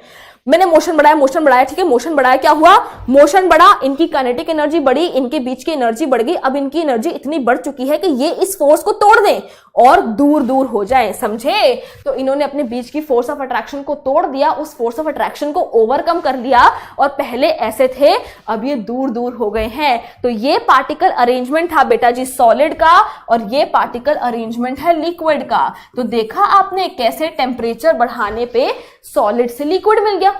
अब अगर मैं इन लिक्विड के पार्टिकल्स का टेम्परेचर और बढ़ा दूं, इनका मोशन और बढ़ जाएगा, इनकी एनर्जी और बढ़ जाएगी। अब भैया ये सिंघम से भी ऊपर डबल सिंघम बन चुके हैं, सूर्यवंशी बन चुके हैं, ठीक है। मैंने टेम्परेचर बढ़ाया, इन जो पार्टिकल्स हैं इनका मोशन और बढ़ गया और एनर्जी आ गई, जो थोड़ी बहुत भी इनके बीच में फोर्स ऑफ अट्रैक्शन बची थी उसको भी तोड़ दिया। और अब बबुआ ये कैसे हो गए, ऐसे ऐसे ऐसे ऐसे। और ये पार्टिकल अरेंजमेंट किसका है, ये पार्टिकल अरेंजमेंट है गैस का। तो देखा आपने कैसे हीट करने पे सॉलिड से पहले मुझे लिक्विड मिला और लिक्विड से मुझे गैस मिली, ठीक है। अब इसी का उल्टा देखना है, कूलिंग के दौरान क्या होता है। जैसे बच्चा टेम्परेचर जब बढ़ता है, टेम्परेचर बढ़ने पे मोशन बढ़ता है पार्टिकल्स का, और उनकी काइनेटिक एनर्जी भी बढ़ती है। इसी का उल्टा कर दो, जब टेम्परेचर कम होता है तो पार्टिकल्स का मोशन क्या हो जाता है, कम हो जाता है, और उनकी एनर्जी भी क्या हो जाती है, कम हो जाती है। अब ये थी मेरे पास गैस के पार्टिकल्स, ठीक है। मैंने क्या करा, इनका टेम्परेचर कर दिया कम, है ना, मैंने इनका टेम्परेचर कर दिया कम। अब बेचारे इनका जो मोशन है ना वो कम हो गया। लेट अस सपोज मैंने ना 3-4 बच्चों को बोला भैया 1 घंटे तक भागते रहो, कोई इधर भाग रहा है, कोई उधर भाग रहा है, कोई उधर भाग रहा है। अब 1 घंटे बाद क्या होगा, बेचारों की एनर्जी क्या हो जाएगी, कम हो जाएगी। अब उस कमरे में ना एक ही सोफा है, वहीं आके बैठ सकते हैं वो। तो पहले तो भैया देर से भाग रहे थे, 1 घंटे से भाग रहे थे। जब उनकी एनर्जी कम हो गई तो वो क्या करेंगे, हाँ यार सोफे पे बैठने चलते हैं, तो वो चारों बच्चे पास आके बैठ गए। सिमिलरली पहले मेरे पास क्या था, मेरे पास गैस के पार्टिकल्स थे। जब मैंने इनका टेम्परेचर कम करा, इनका मोशन कम हो गया, इनकी एनर्जी कम हो गई, तो ये पार्टिकल्स पास आ गए। तो मैं गैस के अरेंजमेंट से किस पे शिफ्ट हो गई, लिक्विड के अरेंजमेंट पे शिफ्ट हो गई। अब मैंने अगर इस लिक्विड का टेम्परेचर फर्दर कम कर दिया तो ये पार्टिकल्स और पास आ जाएंगे और मुझे कुछ ऐसा सा अरेंजमेंट देखने को मिलेगा जो कि सॉलिड्स का अरेंजमेंट है। तो जब मैंने टेम्परेचर को कम करा तो पार्टिकल्स पास आ गए। तो जो उनकी फोर्स ऑफ अट्रैक्शन यहाँ पे भूले भटके घूम रहे थे कि मुझे तुझसे कोई लेना देना नहीं है, जैसे ही थोड़े पास आए तो हेलो हाई बढ़ गई, है ना, फोर्स ऑफ अट्रैक्शन थोड़ी सी एक्टिवेट हो गई। और जैसे ही मैंने टेम्परेचर और कम करा और पास आ गए तो force of attraction fully activate हो गई है, स्पेसेस भी कम हो गई है, फोर्स ऑफ अट्रैक्शन भी मैक्सिमम हो गई है। तो क्या बन गए, सॉलिड बन गए। ऐसे समझ लो कि पहले बच्चे दूर भाग रहे थे, किसी से कोई लेना देना नहीं था। उसके बाद जब थक गए, हाय, तो धीरे धीरे सोफे की तरफ जा रहे हैं, थोड़े से पास आ रहे हैं, एक दूसरे को देख रहे हैं, हाय हेलो। फिर जब और टेम्परेचर कम कर दिया, सोफे पे जाके बैठ गए, तो अच्छा मैं 9th का हूं, ओके मेरा नाम ये है, और फोर्स ऑफ अट्रैक्शन बढ़ गई और पास आ गए। तो समझ रहे हो कि कूलिंग करने पे क्या होता है। क्लियर हो गया, सब समझ आ गया कि कैसे हीटिंग करने पे सॉलिड से लिक्विड से गैस जा रहा था, और कूलिंग करने पे गैस से लिक्विड और लिक्विड से सॉलिड आ गया। ठीक है, इतना क्लियर हो गया। अब ये 2 टर्म्स हमारे को पढ़नी है, melting point and boiling point. बच्चा बहुत ही सिंपल है, the temperature at which solid melts into liquid at atmospheric pressure is called melting point. Simple सी बात है, जिस टेम्परेचर पे कोई भी सॉलिड मेल्ट होता है और लिक्विड बन जाता है उसको कहते हैं मेल्टिंग पॉइंट। वाटर का मेल्टिंग पॉइंट क्या है, या फिर चलो आइस लिख दो, बात तो एक ही है वैसे। आइस का मेल्टिंग पॉइंट क्या है, 0 डिग्री सेल्सियस। 0 डिग्री सेल्सियस पे आइस मेल्ट होने लगती है और लिक्विड यानी कि वाटर में चेंज हो जाती है। The temperature at which liquid changes into gas at atmospheric pressure is called boiling point. जिस टेम्परेचर पे लिक्विड से बॉइल होना शुरू करता है, गैस में बदलना शुरू करता है, उसको क्या कहते हैं, बॉइलिंग पॉइंट कहते हैं। वाटर का बॉइलिंग पॉइंट क्या है, वाटर का बॉइलिंग पॉइंट है 100 डिग्री सेल्सियस। 100 डिग्री सेल्सियस से पानी उबलने लगता है, गैस में चेंज होने लगता है। तो ये क्या थे, ये थे हमारे मेल्टिंग एंड बॉइलिंग पॉइंट। समझ आ गया आप लोगों को, बहुत बढ़िया भाई। चलो अब एक बहुत ही इंपॉर्टेंट टॉपिक डिस्कस करते हैं, जिसका नाम क्या है, जिसका नाम है लेटेंट हीट। क्या नाम है, जिसका नाम है लेटेंट हीट। तो लेटेंट हीट बेटा बहुत इंपॉर्टेंट टॉपिक है, बट इसको झटपट समझ लेंगे और बढ़िया से समझ आ जाएगा। आइए देखते हैं। मैंने क्या करा, मैंने एक बीकर में क्या ले लिया, मैंने एक बीकर में ले लिया आइस। ठीक है, क्या ले लिया, आइस ले लिया। ठीक है, और मैंने क्या करा, एक थर्मामीटर डाल दिया बीच में भैया टेम्परेचर नोट डाउन करने के लिए। सिंपल है। अब मैं क्या कर रही हूं, मैं इस हाइट आइस को दे रही हूं हीट। मैं क्या कर रही हूं, मैं इसको हीट दे रही हूं पूरे सिस्टम को। अब आइस मैंने फ्रीजर से निकाली, तो लेट अस सपोज आइस का टेम्परेचर -10 डिग्री था। मैंने हीट देना शुरू करा तो टेम्परेचर धीरे धीरे बढ़ना शुरू हुआ, -10 से -5 डिग्री हो गया, फिर -3 डिग्री हो गया, फिर ऐसे ऐसे करते करते एक टाइम आया कि टेम्परेचर 0 डिग्री हो गया। और 0 डिग्री क्या है, 0 degree is the melting point of ice. तो यहां पे थर्मामीटर क्या शो करने लगा, 0 डिग्री शो करने लगा। एंड 0 डिग्री पे बच्चा आइस जो है वो मेल्ट होने लगी, किसमें, आइस मेल्ट होने लगी पानी में। 0 डिग्री टेम्परेचर आ चुका है, थर्मामीटर 0 डिग्री दिखा रहा है, मैं सिस्टम को हीट दिए जा रही हूं और आइस जो है मेल्ट होके पानी बना रही है। बट पता है यहां पे अजीब बात क्या होगी, यहां पे आप सिस्टम को हीट दिए जा रहे हो, आइस मेल्ट हुई जा रही है, बट थर्मामीटर की रीडिंग बढ़ ही नहीं रही है। सिस्टम को बेटा दे हीट मिली जा रही है, आइस भी मेल्ट हो रही है, बट थर्मामीटर में टेम्परेचर ही नहीं बढ़ रहा। यार अगर हीट जा रही है तो टेम्परेचर तो बढ़ना चाहिए था। तो आपका भाई बहन आया, भैया ये क्या जादू कर दिया आपने, ये हीट कहां जाके छुप गई है, टेम्परेचर क्यों नहीं बढ़ रहा है। तो बेटा मैंने क्या वर्ड यूज करा, छुप गई है। क्यों यूज करा, क्योंकि लेटेंट का क्या मतलब होता है, हिडन मतलब होता है। तो किसी लेमैन के लिए क्या दिख रहा है, किसी को क्या दिख रहा है, जिसको नहीं पता भैया इस कॉन्सेप्ट के बारे में कि हीट जो है वो सिस्टम में जाके कहीं छुप गई है, इसीलिए टेम्परेचर नहीं बढ़ रहा। अब देखिए होता क्या है, जब बच्चा इस सिस्टम में हीट जा रही है, ठीक है, 0 डिग्री टेम्परेचर है, आइस का मेल्टिंग पॉइंट आ चुका है, आइस जो है मेल्ट होकर पानी बना रही है, तो ये जो हीट है वो कहां जा रही है आखिरकार, ये हीट आइस के पार्टिकल्स क्या कर रहे हैं, अब्सॉर्ब कर रहे हैं। जैसे ही हीट सिस्टम में गई, आइस के पार्टिकल्स ने खींच लिया उस हीट को, उसने कहा नहीं नहीं ये हीट और कहीं नहीं जाएगी, ये हीट हम यूज करेंगे। किस लिए यूज करेंगे, हम इस हीट को यूज करेंगे अपने बीच की फोर्स ऑफ अट्रैक्शन को तोड़ने के लिए। मैं फिर से रिपीट कर रही हूं, जब मैंने सिस्टम को हीट दी, मेल्टिंग पॉइंट आ गया, जिस टेम्परेचर पे आइस मेल्ट होकर लिक्विड में चेंज हो रही है, उस समय मैं हीट दे रही हूं, बट टेम्परेचर नहीं बढ़ रहा। क्यों, क्योंकि वो हीट आइस के पार्टिकल्स झटपट यूज कर रहे हैं ताकि वो अपने पार्टिकल्स के बीच की फोर्स ऑफ अट्रैक्शन को तोड़ सकें, उन्हें ओवरकम कर सकें और पानी में चेंज हो सके। तो जो ये हीट सिस्टम में जा रही है, ना वो टेम्परेचर बढ़ा रही है, ना वो काइनेटिक एनर्जी बढ़ा रही है, वो हीट सिर्फ और सिर्फ यूज करी जा रही है पार्टिकल्स के बीच की फोर्स ऑफ अट्रैक्शन को तोड़ने के लिए और स्टेट चेंज करने के लिए। तो बच्चा इसी को क्या कहते हैं, इसी को कहते हैं लेटेंट हीट। ऐसी हीट जो स्टेट चेंज के लिए यूज होती है। यहां पे क्या हो रहा है, यहां पे आइस क्या है, आइस सॉलिड है।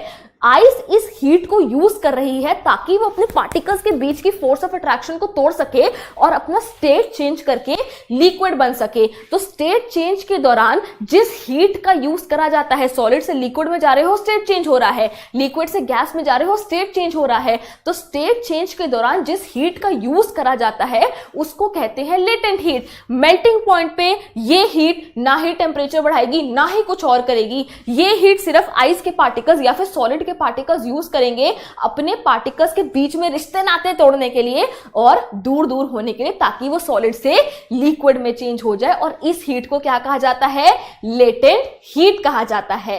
अब अगर स्टेट चेंज हो रहा है सॉलिड टू लिक्विड, क्या कहा मैंने, अगर स्टेट चेंज हो रहा है सॉलिड टू लिक्विड, मतलब सॉलिड्स हीट को अब्सॉर्ब कर रहे हैं अपनी स्टेट को चेंज करने के लिए, तो उसको क्या कहते हैं, उसको कहते हैं लेटेंट हीट ऑफ फ्यूजन। क्या कहते हैं, लेटेंट हीट ऑफ फ्यूजन कहते हैं। और अगर स्टेट चेंज हो रहा है लिक्विड से गैस में, तो इसको क्या बोलते हैं, इसको हम बोलते हैं लेटेंट हीट ऑफ वेपराइजेशन। ठीक है, लेटेंट हीट ऑफ वेपराइजेशन। मैं आपको एक बार वाटर का एग्जांपल देके भी समझा देती हूं। लेट अस सपोज मेरे पास क्या है, इस बीकर में मैंने क्या ले लिया, पानी ले लिया। ठीक है, मैंने इस बीकर में पानी ले लिया और मैं इसको नीचे से हीट कर रही हूं और यहां पे मेरा थर्मामीटर है। पानी धीरे धीरे उसका टेम्परेचर बढ़ना शुरू हुआ, 20 से 30 पे गया, 30 से 40 पे गया, 50 पे गया। एक पॉइंट आया कि टेम्परेचर हो गया 100 degree Celsius, which is the boiling point of water. उस टेम्परेचर पे जो वाटर है वो बॉइल होने लगेगा, यानी कि जो लिक्विड है वो गैस में कन्वर्ट होने लगेगा, वाटर वेपर स्टीम में कन्वर्ट होने लगेगा। और यहां पे क्या टेम्परेचर दिखाएगा, 100 डिग्री सेल्सियस। इस टेम्परेचर पे मैं हीट दिए जा रही हूं, बट टेम्परेचर 100 डिग्री से बढ़ नहीं रहा ऊपर। क्यों, क्योंकि ये जो हीट है वो पानी के पार्टिकल्स अब्सॉर्ब कर रहे हैं, कहीं नहीं जाएगी ये हीट हमारे पास आएगी। हम इस हीट को यूज करेंगे अपने पार्टिकल्स के बीच की फोर्स ऑफ अट्रैक्शन को तोड़ने के लिए, ताकि उनकी फोर्स ऑफ अट्रैक्शन टूट जाए, वो अपनी फोर्स ऑफ अट्रैक्शन को ओवरकम कर ले और किस में चेंज हो जाए, गैस में चेंज हो जाए। जब तक पानी का आखिरी कतरा भी बचा है तब तक टेम्परेचर नहीं बढ़ेगा। क्यों, क्योंकि वो आखिरी कतरा भी हीट को यूज कर रहा है, हीट को यूज कर रहा है ताकि वो अपनी फोर्स ऑफ अट्रैक्शन को तोड़ सके। ठीक है, तो जब तक पूरे का पूरा पानी गैस गैस में कन्वर्ट नहीं हो जाता या फिर जब तक पूरी की पूरी बर्फ पिघल के पानी नहीं बन जाती तब तक टेम्परेचर चेंज नहीं होगा, क्योंकि वो सारी हीट ना टेम्परेचर बढ़ा रही है ना काइनेटिक एनर्जी बढ़ा रही है, वो हीट सिर्फ और सिर्फ यूज हो रही है स्टेट को चेंज करने के लिए, सॉलिड से liquid latent heat of fusion या फिर लिक्विड से gas that is latent heat of vaporization. तो स्टेट चेंज के लिए हीट यूज करी जाती है, उसको कहते हैं लेटेंट हीट। अब देखो where is the heat going, the heat is being absorbed by the particles of ice to overcome the force of attraction between them and get converted into water। तो state change करने के लिए जो heat use में लाई जाती है उसको कहा जाता है लेटेंट हीट। अगर स्टेट चेंज हो रहा है सॉलिड टू लिक्विड तो लेटेंट हीट ऑफ फ्यूजन, अगर स्टेट चेंज हो रहा है लिक्विड टू गैस तो लेटेंट हीट ऑफ वेपराइजेशन। ठीक है, क्लियर हो गया। चलिए अब यहां पे आप लोगों के सामने डेफिनेशन है। भैया पेपर में ये तो नहीं लिखोगे ना, मम्मी आई, मम्मी ने कहा हीट जाके छुप गई है, तो मैंने कहा मम्मी छुपने का मतलब लेटेंट आता है, लेटेंट कर दो। नहीं, हमारे को कुछ डेफिनेशन चाहिए, तो आइए देखते हैं। Latent heat of fusion, the amount of heat required by 1 kg of solid. देखो सॉलिड को लिक्विड में चेंज होने के लिए जितनी हीट चाहिए at melting point is called latent heat of fusion.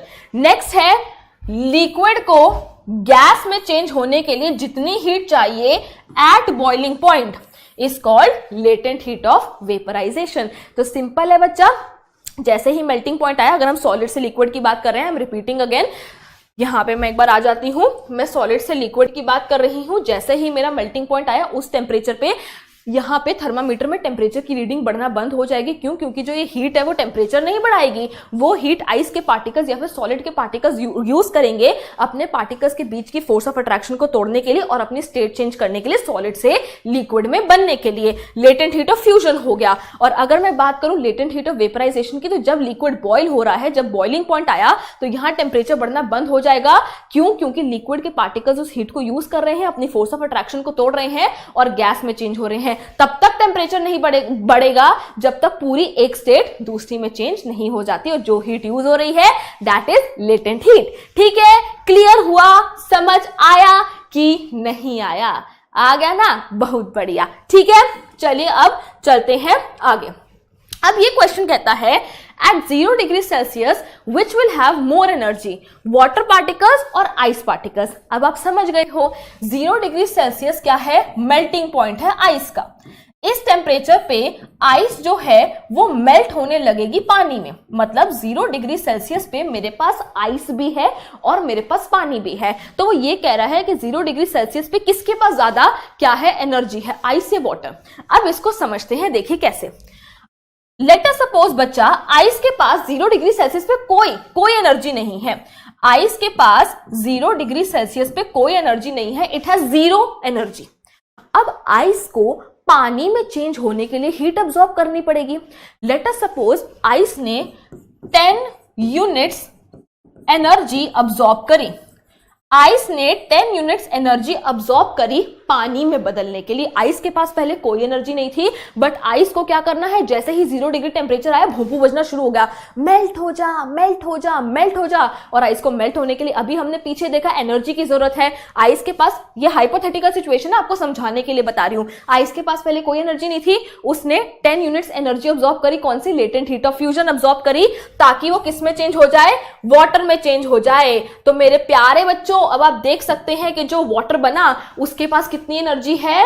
0 + 10 that is 10 units energy है उसके पास। तो 0 डिग्री सेल्सियस पे आइस के पास 0 यूनिट एनर्जी है, पानी के पास 10 यूनिट्स एनर्जी है। So which has more energy? Water will have more energy at 0 degree Celsius because it has more energy in the form of latent heat of fusion. It has more energy in the form of latent heat of fusion. Same अगर हम steam की बात करें, 100 degree Celsius पे मेरे पास पानी भी होता है और मेरे पास स्टीम भी होती है। पानी के पास कोई एनर्जी नहीं थी, पानी के पास कोई एनर्जी नहीं थी 100 डिग्री सेल्सियस पे। उसने 10 यूनिट्स एनर्जी को अब्सॉर्ब करा ताकि वो स्टीम में चेंज हो जाए। तो जो स्टीम बनी उसके पास कितनी एनर्जी थी? उसके पास एनर्जी थी 0 + 10 यानी कि 10 यूनिट्स एनर्जी थी उसके पास 100 डिग्री सेल्सियस पे। वाटर के पास कोई एनर्जी नहीं, बट स्टीम के पास 10 यूनिट्स एनर्जी है। So steam will have more energy at 100 degree Celsius in the form of latent heat of vaporization, क्योंकि क्योंकि स्टीम बनी, एनर्जी अब्सॉर्ब करी, तभी तो स्टीम बनी। तो भैया जो स्टीम बनी उसके पास एनर्जी तो होगी ना। तो आपको ये 2 पॉइंट्स अच्छे से क्लियर हो गए हैं कि नहीं हुए हैं? एक बार इसको अच्छे से देख लो, समझ आ गया है ना? चलो भाई, अब चलते हैं आगे और देखते हैं एक बहुत ही इंटरेस्टिंग टॉपिक, जो कि है gases can be liquefied by applying pressure and lowering temperature. इसका क्या मतलब है? देखिए, when a high pressure is applied to a gas, it gets compressed, and when we also lower its temperature, it gets liquefied. So we can say that gases can be liquefied by compression and cooling. भैया इसका क्या मतलब है ma'am, समझ नहीं आया? तो आइए देखते हैं। देखिए बच्चों, मैंने आप लोगों को बताया था कि जो गैसेस होती हैं वो हाईली कंप्रेसिबल होती हैं। मतलब गैसेस पे आप प्रेशर लगा के उनको ऐसे इतने सारी वॉल्यूम की गैस को कंप्रेस कर सकते हो छोटी सी जगह में, ठीक है? तो गैसेस आर हाईली कंप्रेसिबल। अब लेट अस सपोज मैंने एक सिलेंडर में एक गैस ली, ठीक है? ये गैस के पार्टिकल्स हैं। मैंने क्या करा, मैंने इस पे लगाया हाई प्रेशर, ठीक है? मैंने इस पे क्या लगाया, हाई प्रेशर लगाया। तो जब मैंने इस पे प्रेशर लगाया तो गैसेस के पार्टिकल्स जो है वो पास पास आ गए। क्यों? क्योंकि गैसेस आर हाईली कंप्रेसिबल। तो पहले ये ऐसे था, मैंने ऐसे जोर लगाया ऐसे करके, तो पार्टिकल्स जो है पास पास आ गए, ठीक है? ये तो समझ आ गया। अब एक बात बताओ, लेट अस सपोज किसी सेना ने दूसरी सेना पर अटैक कर दिया, तो क्या होगा? जो दूसरी सेना, उसके मन में बदले की आग जल उठेगी कि ऐसे कैसे कर दिया, हमें बदला लेना है। वैसे ही बच्चा, जब हम इन पार्टिकल्स पे प्रेशर लगाते हैं तो प्रेशर लगाने के दौरान काफी हाई अमाउंट में हीट रिलीज होती है। तो हमें इस बदले की आग को बुझाने के लिए क्या करना पड़ता है? हमें टेम्परेचर को कम करना पड़ता है, यानी कि गैस को कूल करना पड़ता है। मैंने जब हाई प्रेशर लगाया, मैंने जब इन गैस के पार्टिकल्स पे हाई प्रेशर लगाया तो क्या हुआ? काफी हाई अमाउंट में हीट रिलीज हुई। तो इस बदले की आग को बुझाने के लिए हमें क्या करना पड़ता है? हमें टेम्परेचर कम करना पड़ता है, यानी कि कूलिंग करनी पड़ती है। इस कूलिंग का एक फायदा और भी होता है। हमने अभी देखा कि जब टेम्परेचर कम होता है, पार्टिकल्स का मोशन क्या हो जाता है? कम हो जाता है, पार्टिकल्स पास पास आ जाते हैं। तो भैया देखो, पहले प्रेशर बढ़ाया, पार्टिकल्स और पास पास आ गए, टेम्परेचर भी कम कर दिया, पार्टिकल्स भैया उनके पास कोई चारा ही नहीं बचा कि अब तो हमारे पास कोई चारा नहीं बचा, हमें तो अपनी किस्मत को मानना ही पड़ेगा, अब हमें लिक्विफाई होना ही पड़ेगा।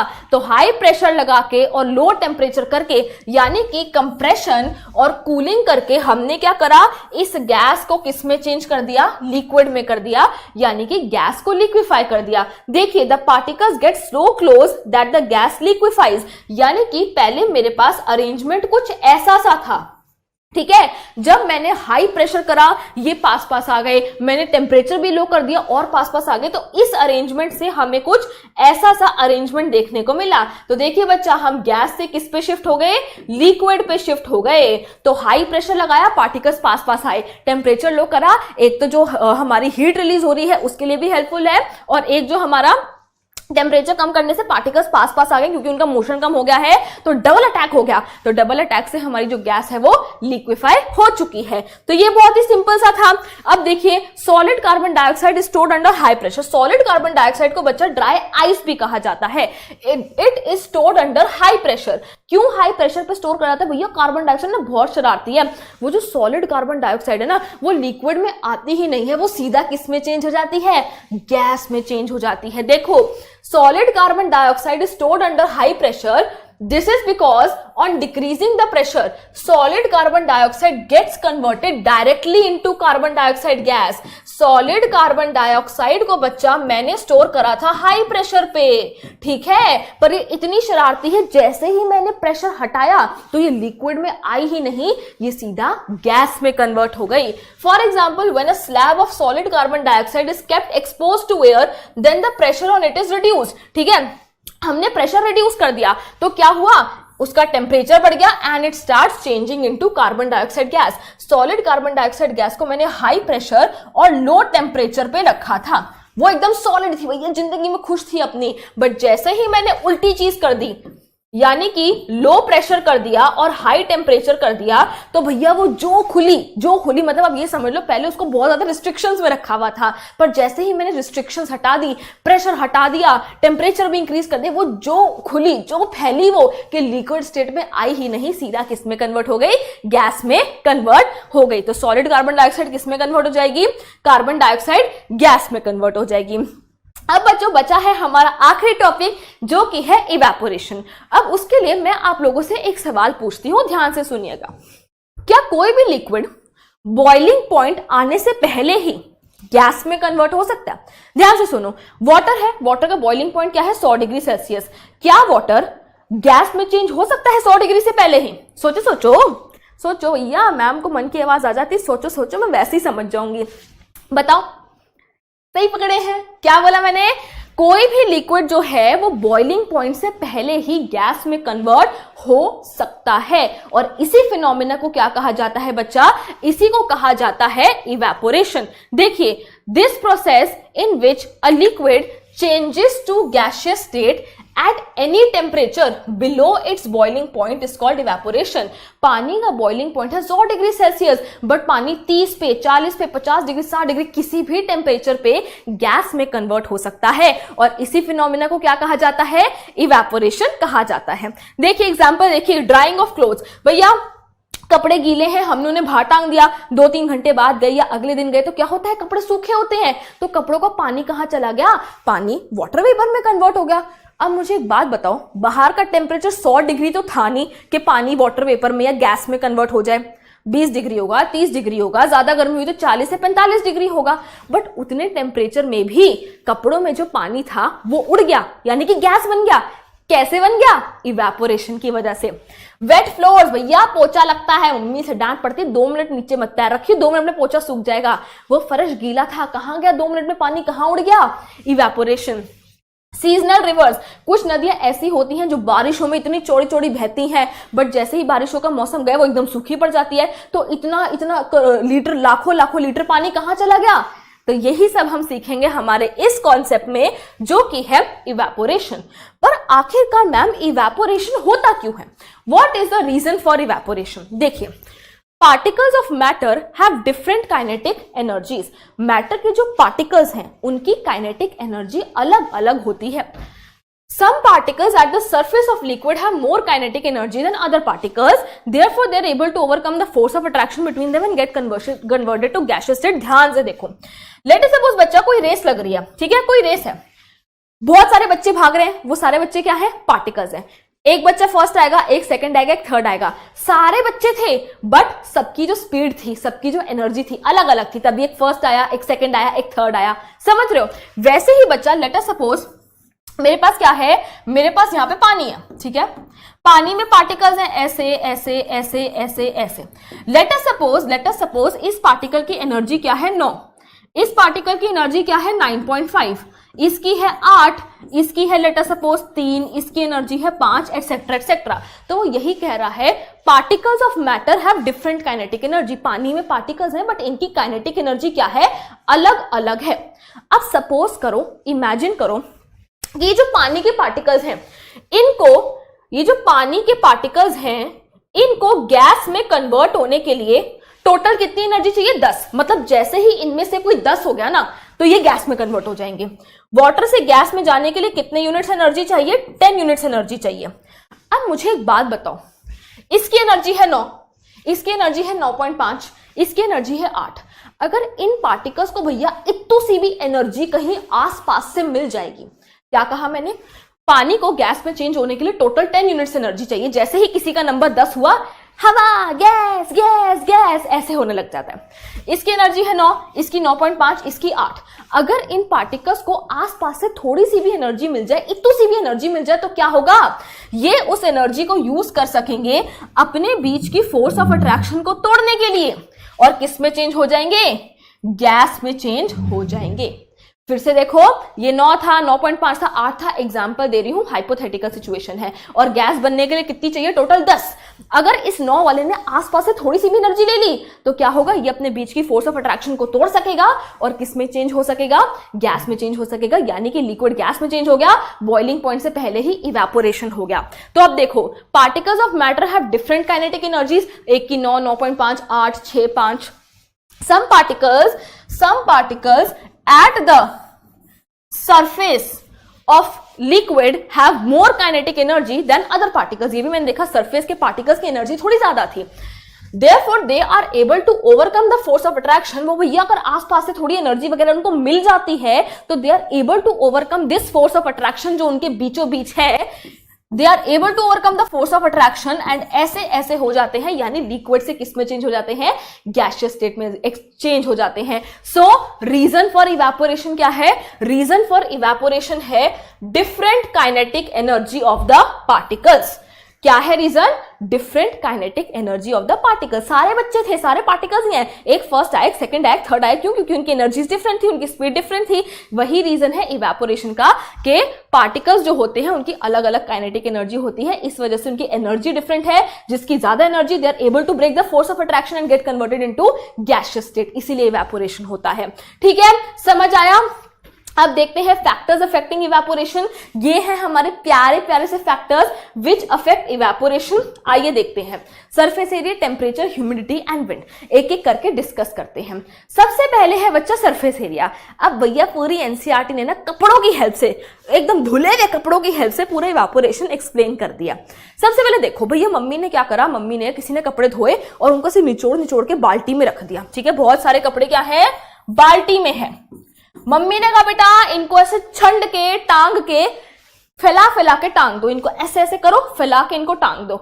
आपने कहा छेड़ना मम्मी, ऐसे ही सूख जाएंगे, फिर क्या होगा, फ्लाइंग चप्पल रिसीव्ड। तो इसके पीछे भी एक लॉजिक है, क्यों कपड़ों को फैला के टांगा जाता है। बच्चा जब आप कपड़ों को फैला के टांगते हो तो क्या है, कपड़ों में पानी है, तो ये जो पानी के पार्टिकल्स हैं भैया इनके पास पूरी फ्रीडम है, ये एकदम खुले में चौड़ में घूम रहे हैं। एनर्जी एनर्जी एनर्जी से ओवरकम करी फोर्स ऑफ अट्रैक्शन को और गैस में चेंज हो गए, यानी कि इवेपोरेट हो गए। बट अगर कपड़े ऐसे गुचड़ मुचड़ करके बैठे हैं तो पार्टिकल्स को भैया थोड़ी सी एनर्जी लेने में, आई कैसे एनर्जी लूं, ये तो वहां है वहां है, मतलब समझ रहे हो।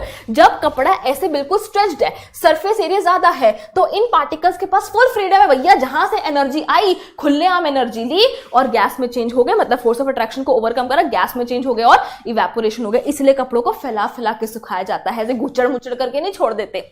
तो मतलब अगर मेरा सरफेस एरिया ज्यादा होगा तो इवेपोरेशन भी क्या होगी, ज्यादा होगी। नेक्स्ट आते हैं टेम्परेचर पे। टेम्परेचर में बच्चे कहते हैं ना कि गर्मियों में कपड़े 2 घंटे में सूख जाते हैं, पर सर्दियों में 2 दिन में भी नहीं सूखते। सर्दियों के टाइम पे मम्मी ना सारे कपड़ों को ऐसे घर में फैला देती है, पंखा चला देती है कमरे में, फिर कहती है उस कमरे में मत जाइए, सर्दी का मौसम है, वहां मैंने पंखा चला रखा है ताकि कपड़े सूख जाएं। तो सर्दियों में क्यों नहीं सूखते कपड़े, गर्मियों में क्यों जल्दी सूख जाते हैं? क्योंकि गर्मियों में टेम्परेचर जो होता है हाई होता है भैया, सूरज निकला हुआ है, आसपास हीट ही हीट है, एनर्जी ही एनर्जी है, तो पार्टिकल्स झटपट उन एनर्जी को अब्सॉर्ब कर लेते हैं, फोर्स ऑफ अट्रैक्शन को तोड़ देते हैं, गैस में बदल जाते हैं और क्या हो जाता है, इवेपोरेशन। तो greater the temperature greater is the evaporation. Temperature जितना ज्यादा होगा आसपास, मतलब सराउंडिंग में, उतनी एनर्जी अवेलेबल है, एब्सॉर्ब कर लेंगे और क्या हो जाएगा, इवेपोरेशन हो जाएगा। ह्यूमिडिटी पे बाद में आते हैं, पहले बात करते हैं विंड की। कहते हैं ना हाय कपड़ा गीला हो गया, कोई नहीं, बाहर हवा चल रही है, 1 घंटे में सूख जाएगा। भैया हवा ने ऐसा क्या जादू कर दिया, तो देखते हैं। ये बच्चा मेरे पास कपड़ा है जिसमें क्या है, गीला है, उसमें पानी के क्या है, पार्टिकल्स हैं। तो जब हवा चलती है ना, तो हवा अपने साथ इन पानी के पार्टिकल्स को भी बहा ले जाती है भैया। जब हवा चलती है ना, तो ये जो पानी के पार्टिकल्स हैं वो भी हवा के साथ क्या करते हैं, बह जाते हैं। और इस वजह से जितनी विंड की स्पीड ज्यादा होती है, जितनी विंड की स्पीड बेटा जी ज्यादा होती है, उतनी ज्यादा इवेपोरेशन होती है। तो हम ये कह सकते हैं कि surface area,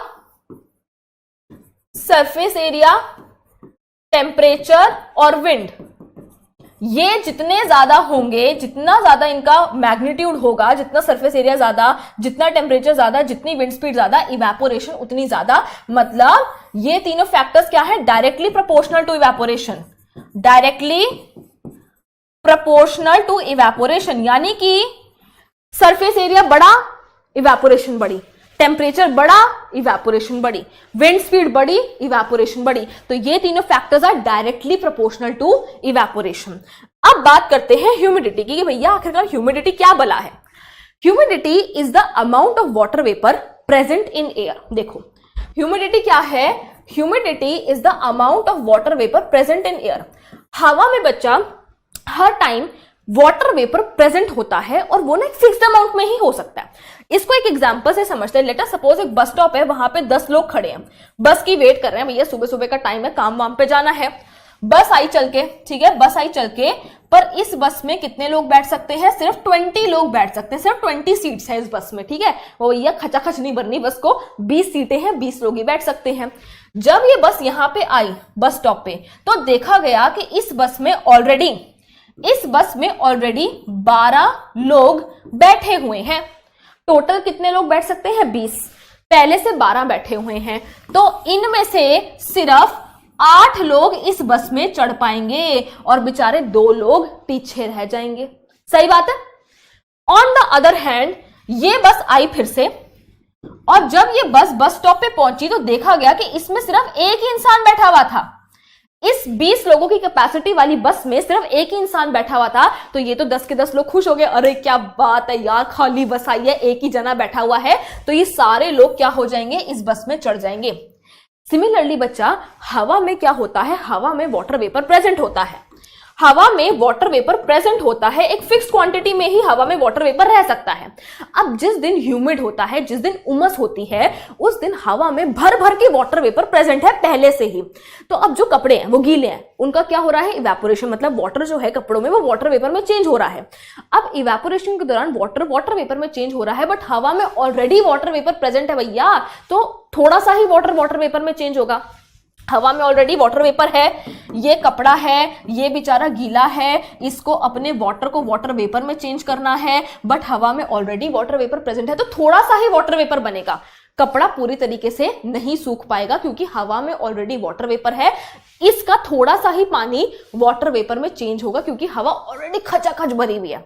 but on the other hand, अगर किसी दिन ड्राई दिन है, ठीक है, किसी दिन सूखी हवा चल रही है, मतलब हवा में इतू सा ही वाटर वेपर प्रेजेंट है, पूरी हवा ऑलमोस्ट खाली पड़ी है, आप ये समझ लो इस बस की तरह, तो जितने भी गीले कपड़े हैं वो खुशी खुशी अपने वाटर को वाटर वेपर में चेंज कर देंगे क्योंकि हवा में तो भर भर के जगह है और हमारे कपड़े सूख जाएंगे। तो इसीलिए कहते हैं बच्चा कि अगर ह्यूमिडिटी ज्यादा है, अगर ह्यूमिडिटी क्या है? ज्यादा है, मतलब हवा में ऑलरेडी पहले से ही वाटर वेपर प्रेजेंट है, तो कपड़ों का सूखना मुश्किल है, मतलब इवेपोरेशन होना मुश्किल है, क्योंकि इवेपोरेशन में क्या है? लिक्विड वाटर, मतलब लिक्विड गैस में चेंज हो रहा है, हवा ऑलरेडी भरी हुई है, तो वो जो चेंज हो रहा है वाटर वेपर वो जाएगा कहां? ठीक है, तो अगर ह्यूमिडिटी ज्यादा है तो इवेपोरेशन कम हो जाती है।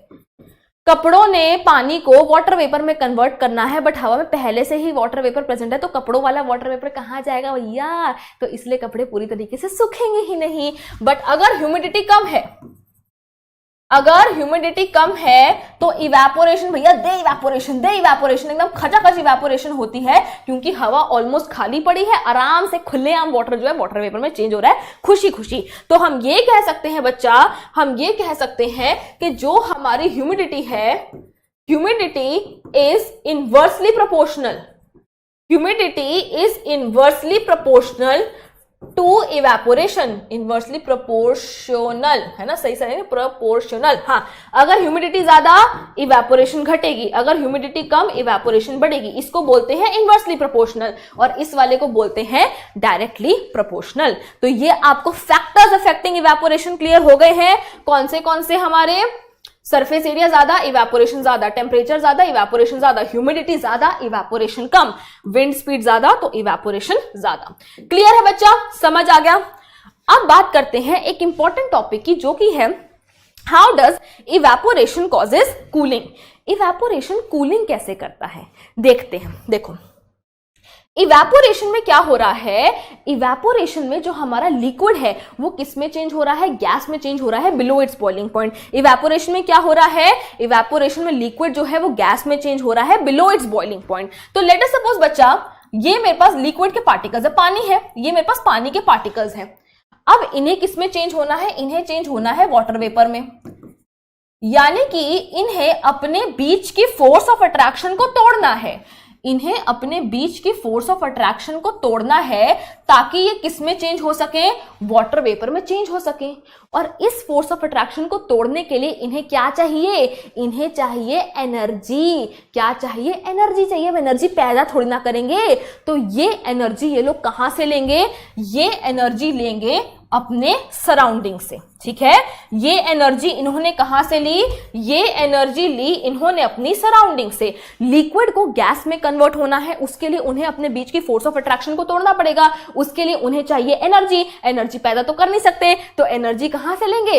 सराउंडिंग से लेंगे, और क्या हो जाएंगे? लिक्विड गैस में चेंज हो जाएगा। और अभी हमने डिस्कस करा था energy use to change state. State change के लिए ये लिक्विड है मेरा, ये मेरा गैस है। लिक्विड से गैस में जाने के लिए स्टेट चेंज हो रहा है, और स्टेट चेंज के लिए कौन सी एनर्जी का इस्तेमाल किया जाता है? स्टेट चेंज के लिए इस्तेमाल किया जाता है लेटेंट हीट का, क्योंकि यहां लिक्विड और गैस की बात हो रही है, तो लेटेंट हीट ऑफ वेपराइजेशन की बात करेंगे। ठीक है बच्चा, तो वाटर या फिर लिक्विड के पार्टिकल्स को अपनी फोर्स ऑफ अट्रैक्शन को तोड़ना है ताकि वो गैस में चेंज हो सके। उसके लिए वो एनर्जी को अपनी सराउंडिंग से अब्सॉर्ब करेंगे। कौन सी एनर्जी? कौन सी heat? Latent heat of vaporization. और जब ये इसको अब्सॉर्ब कर लेंगे तो ये इन रिश्तों नातों को तोड़ देंगे और गैस में कन्वर्ट हो जाएंगे। इवेपोरेशन तो हो गया, बट भैया जो सराउंडिंग से एनर्जी चली गई उसका क्या? जब सराउंडिंग से एनर्जी चली गई, जब सराउंडिंग से लेटेंट हीट ऑफ वेपराइजेशन चली गई, हीट ही चली गई, तो सराउंडिंग्स क्या हो जाएंगी? सराउंडिंग्स हो जाएंगी ठंडी। सराउंडिंग्स क्या हो जाएंगी? ठंडी हो जाएंगी। इसलिए इवेपोरेशन कॉजेस कूलिंग। क्यों? क्योंकि इसको अपनी स्टेट चेंज करनी है, उसके लिए सराउंडिंग से एनर्जी ऑब्जॉर्ब करेगा। सराउंडिंग से एनर्जी उसने तो ऑब्जॉर्ब कर ली, उसका तो भला हो गया, बट सराउंडिंग्स का टाइट हिस्स हो गया। क्यों? क्योंकि सराउंडिंग्स अब क्या हो गई हैं? कूल हो गई हैं। तो आइए इसका रोजमर्रा की जिंदगी में देखते हैं कि क्या इस्तेमाल होता है, क्या फायदे हैं। What happens when you pour acetone या nail polish remover on your palm? हम जैसे गर्ल्स वगैरह नेल पॉलिश रिमूव करती हैं तो उन्होंने देखा होगा कि नेल पॉलिश रिमूवर जो है ना वो हमारी फिंगर्स पे, हमारी पाम पे बड़ा ठंडा ठंडा लगता है। उसका रीजन क्या है? जब हमारी नेल पॉलिश रिमूवर पाम पे पड़ता है तो वो ना झटपट इवेपोरेट हो जाता है। अब इवेपोरेट होने के लिए उसको क्या चाहिए? एनर्जी चाहिए। और वो हीट वो कहां से लेता है? हमारी बॉडी से लेता है। तो जब एसीटोन इवेपोरेट हो गया हमारी बॉडी हीट को लेकर, तो हमारी बॉडी या फिर हमारी पाम पीछे से क्या हो जाएगी? ठंडी हो जाएगी। देखिए एसीटोन वगैरह जो है ये इवेपोरेट हो जाते हैं। Evaporation is facilitated as it uses energy from the palm, hence leaving the palm cool. Next है, after a hot sunny day people sprinkle water on the roof और ओपन ग्राउंड। आपने देखो भाई जो एकदम वो गर्मी पड़ रही होती है, बिल्कुल एकदम जून की गर्मी पड़ रही होती है, तो उसमें क्या होता है 1-2 बजे ना लोग अपनी छतों पे या फिर बाहर रोड पे पानी फेंकते हैं। उससे क्या होता है जैसे ही पानी उस गरम गरम तपती हुई धरती पे पड़ा या फिर तपती हुई छत पे पड़ा, वो उस छत से या फिर ग्राउंड से हीट को अब्सॉर्ब कर लेता है और इवेपोरेट हो जाता है। और इवेपोरेशन की वजह से पीछे जो छत है या फिर ग्राउंड है वो कूल हो जाता है, ठंडा ठंडा कूल हो जाता है। ठीक है, when water is sprinkled on the roof it evaporates because of the latent heat of vaporization leaving behind a cooling effect. Then है why are we able to sip hot tea or milk faster from a saucer than a cup? भैया ये है हमारा cup और ये है हमारी प्याली, है ना। ये क्या है? प्याली है, एक गरम चाय की प्याली हो, हमारे पास प्याली है। अब क्या है बेटा, ये आपके पास कप है छोटू सा और ये आपके पास है प्याली। प्याली का सरफेस एरिया क्या होता है? ज्यादा होता है। सरफेस एरिया ज्यादा, इवेपोरेशन फास्ट हो जाएगी। इवेपोरेशन कॉजेस कूलिंग, तो जो आपकी चाय वगैरह है या दूध है वो जल्दी क्या हो जाएगा? ठंडा हो जाएगा। Why should we wear cotton clothes in summers? गर्मियों में कॉटन क्लोथ्स क्यों पहनने चाहिए? बच्चा कॉटन क्या होता है? कॉटन ना हमारा पसीना अब्सॉर्ब कर लेता है। गर्मियों में तो सबको पसीना ज्यादा आता है। अब क्या होता है, कॉटन क्लोथ्स जो है पसीने को अब्सॉर्ब कर लेता है। हमारी स्किन पे पसीना आया, कॉटन ने पसीने को अब्सॉर्ब कर लिया। अब वो हमारे स्वेट को एक्सपोज करता है, किससे? सराउंडिंग से एक्सपोज करता है। जैसे ये हमारा स्वेट है, कॉटन में अब्सॉर्ब हो गया तो क्या हुआ? वो सराउंडिंग से एक्सपोज करता है। उस एक्सपोजर से स्वेट इवेपोरेट होने लगता है, उस पर हवा लगती है, उसको एनर्जी मिलती है, वो पसीना इवेपोरेट होने लगता है। इवेपोरेशन कॉजेस कूलिंग, इसलिए हमारे को कूलिंग इफेक्ट आता है। तो in summers it is prefer to wear cotton clothes because cotton materials have pores that absorb the sweat facilitating its evaporation, और उस इवेपोरेशन से हमारी स्किन को ठंडा ठंडा कूल लगता है। Then we have why does a desert cooler cool better on a hot dry day? क्यों भैया एक कूलर जो है वो हॉट और ड्राई डे पे बढ़िया काम करता है। हॉट माने टेम्परेचर हाई, ड्राई माने ह्यूमिडिटी कम। भैया एक तीर से दो निशान ने, टेम्परेचर हाई है इवेपोरेशन ज्यादा होगी, ह्यूमिडिटी कम है इवेपोरेशन ज्यादा होगी। जब इवेपोरेशन ज्यादा होगा तो कूलिंग इफेक्ट भी ज्यादा होगा, इसलिए डेजर्ट कूलर भैया एकदम बर्फीली हवा फेंकता है। It is because the temperature is high and less humid on a hot and dry day enabling better evaporation, उसकी वजह से कूलिंग भी ज्यादा होती है। How does the water kept in an earthen pot या फिर मटका बिकम कूल ड्यूरिंग समर्स। आपने देखा होगा कि गर्मियों के मौसम में हम क्या यूज करते हैं, मिट्टी का मटका यूज करते हैं जिसमें पानी एकदम ठंडा रहता है, भैया बर्फ जैसा पानी होता है उसमें। उसका रीजन क्या है, देखिए बच्चा, मिट्टी के मटके में ना ऐसे छोटे छोटे पोर्स होते हैं, आप कभी ध्यान से देखना, उसमें ना ऐसे छोटे छोटे पोर्स होते हैं जिनसे जो अंदर का पानी है ना, जो यहाँ पे पानी है, ये पानी बाहर आ जाता है। जैसे ही ये पानी बाहर आया बच्चा, इवेपोरेट तो इसने होना ही है, ये पानी इवेपोरेट होने लगेगा।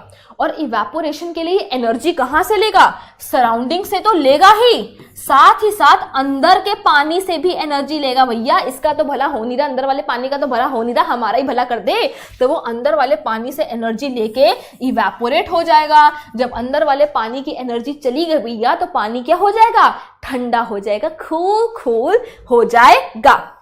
ठीक है, क्लियर हो गया। अब देखिए, वाटर वेपर इन एयर, भैया हवा में हर टाइम वाटर वेपर प्रेजेंट होता है। इसका एक छोटू सा एग्जांपल है भैया, करके भी देख सकते हो। करना क्या है, हमने तो हमेशा देखा ही है, हमने क्या करा, एक ग्लास लिया जिसमें बर्फीला पानी डाल दिया।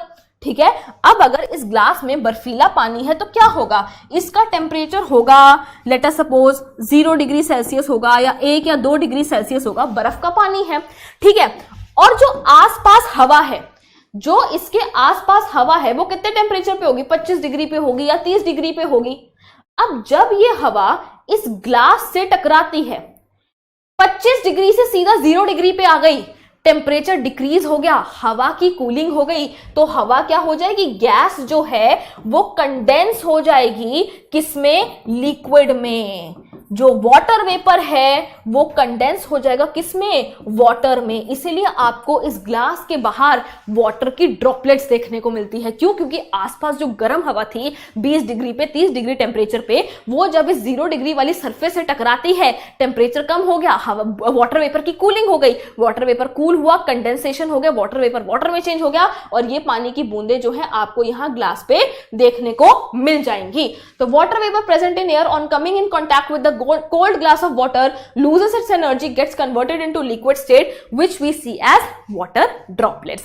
ठीक है बच्चा, चलिए आगे चलते हैं और एक छोटी सी चीज देख लेते हैं, which is difference between evaporation and boiling। ये बहुत ही मतलब इंटरेस्टिंग समझ लो। ठीक है, इवेपोरेशन हर टेम्परेचर पे हो सकता है, 10 डिग्री, 20 डिग्री, 30 डिग्री, 40 डिग्री, मतलब बॉइलिंग पॉइंट से नीचे कोई भी टेम्परेचर इवेपोरेशन हो जाएगा। बट बॉइलिंग तभी होगी जब बॉइलिंग पॉइंट आएगा। ठीक है, नेक्स्ट है evaporation causes cooling but boiling does not cause cooling. Evaporation surface phenomena है, मैंने आपको पहले भी बताया, सरफेस के पार्टिकल्स की काइनेटिक एनर्जी ज्यादा है, बट बॉइलिंग एक बल्क फिनोमिना है। आइए इन दोनों पॉइंट्स को समझते हैं। देखिए बच्चा, आपने कभी पानी को अगर उबलते हुए देखा होगा ना, तो आपने देखा होगा भैया जब पानी उबलता है ना, नीचे से बुलबुले आते हैं, बुर्र बुर्र बुर्र, ऐसे मतलब हर जगह बुलबुले होते हैं। तो बॉइलिंग क्या होता है, बॉइलिंग एक बल्क फिनोमिना है।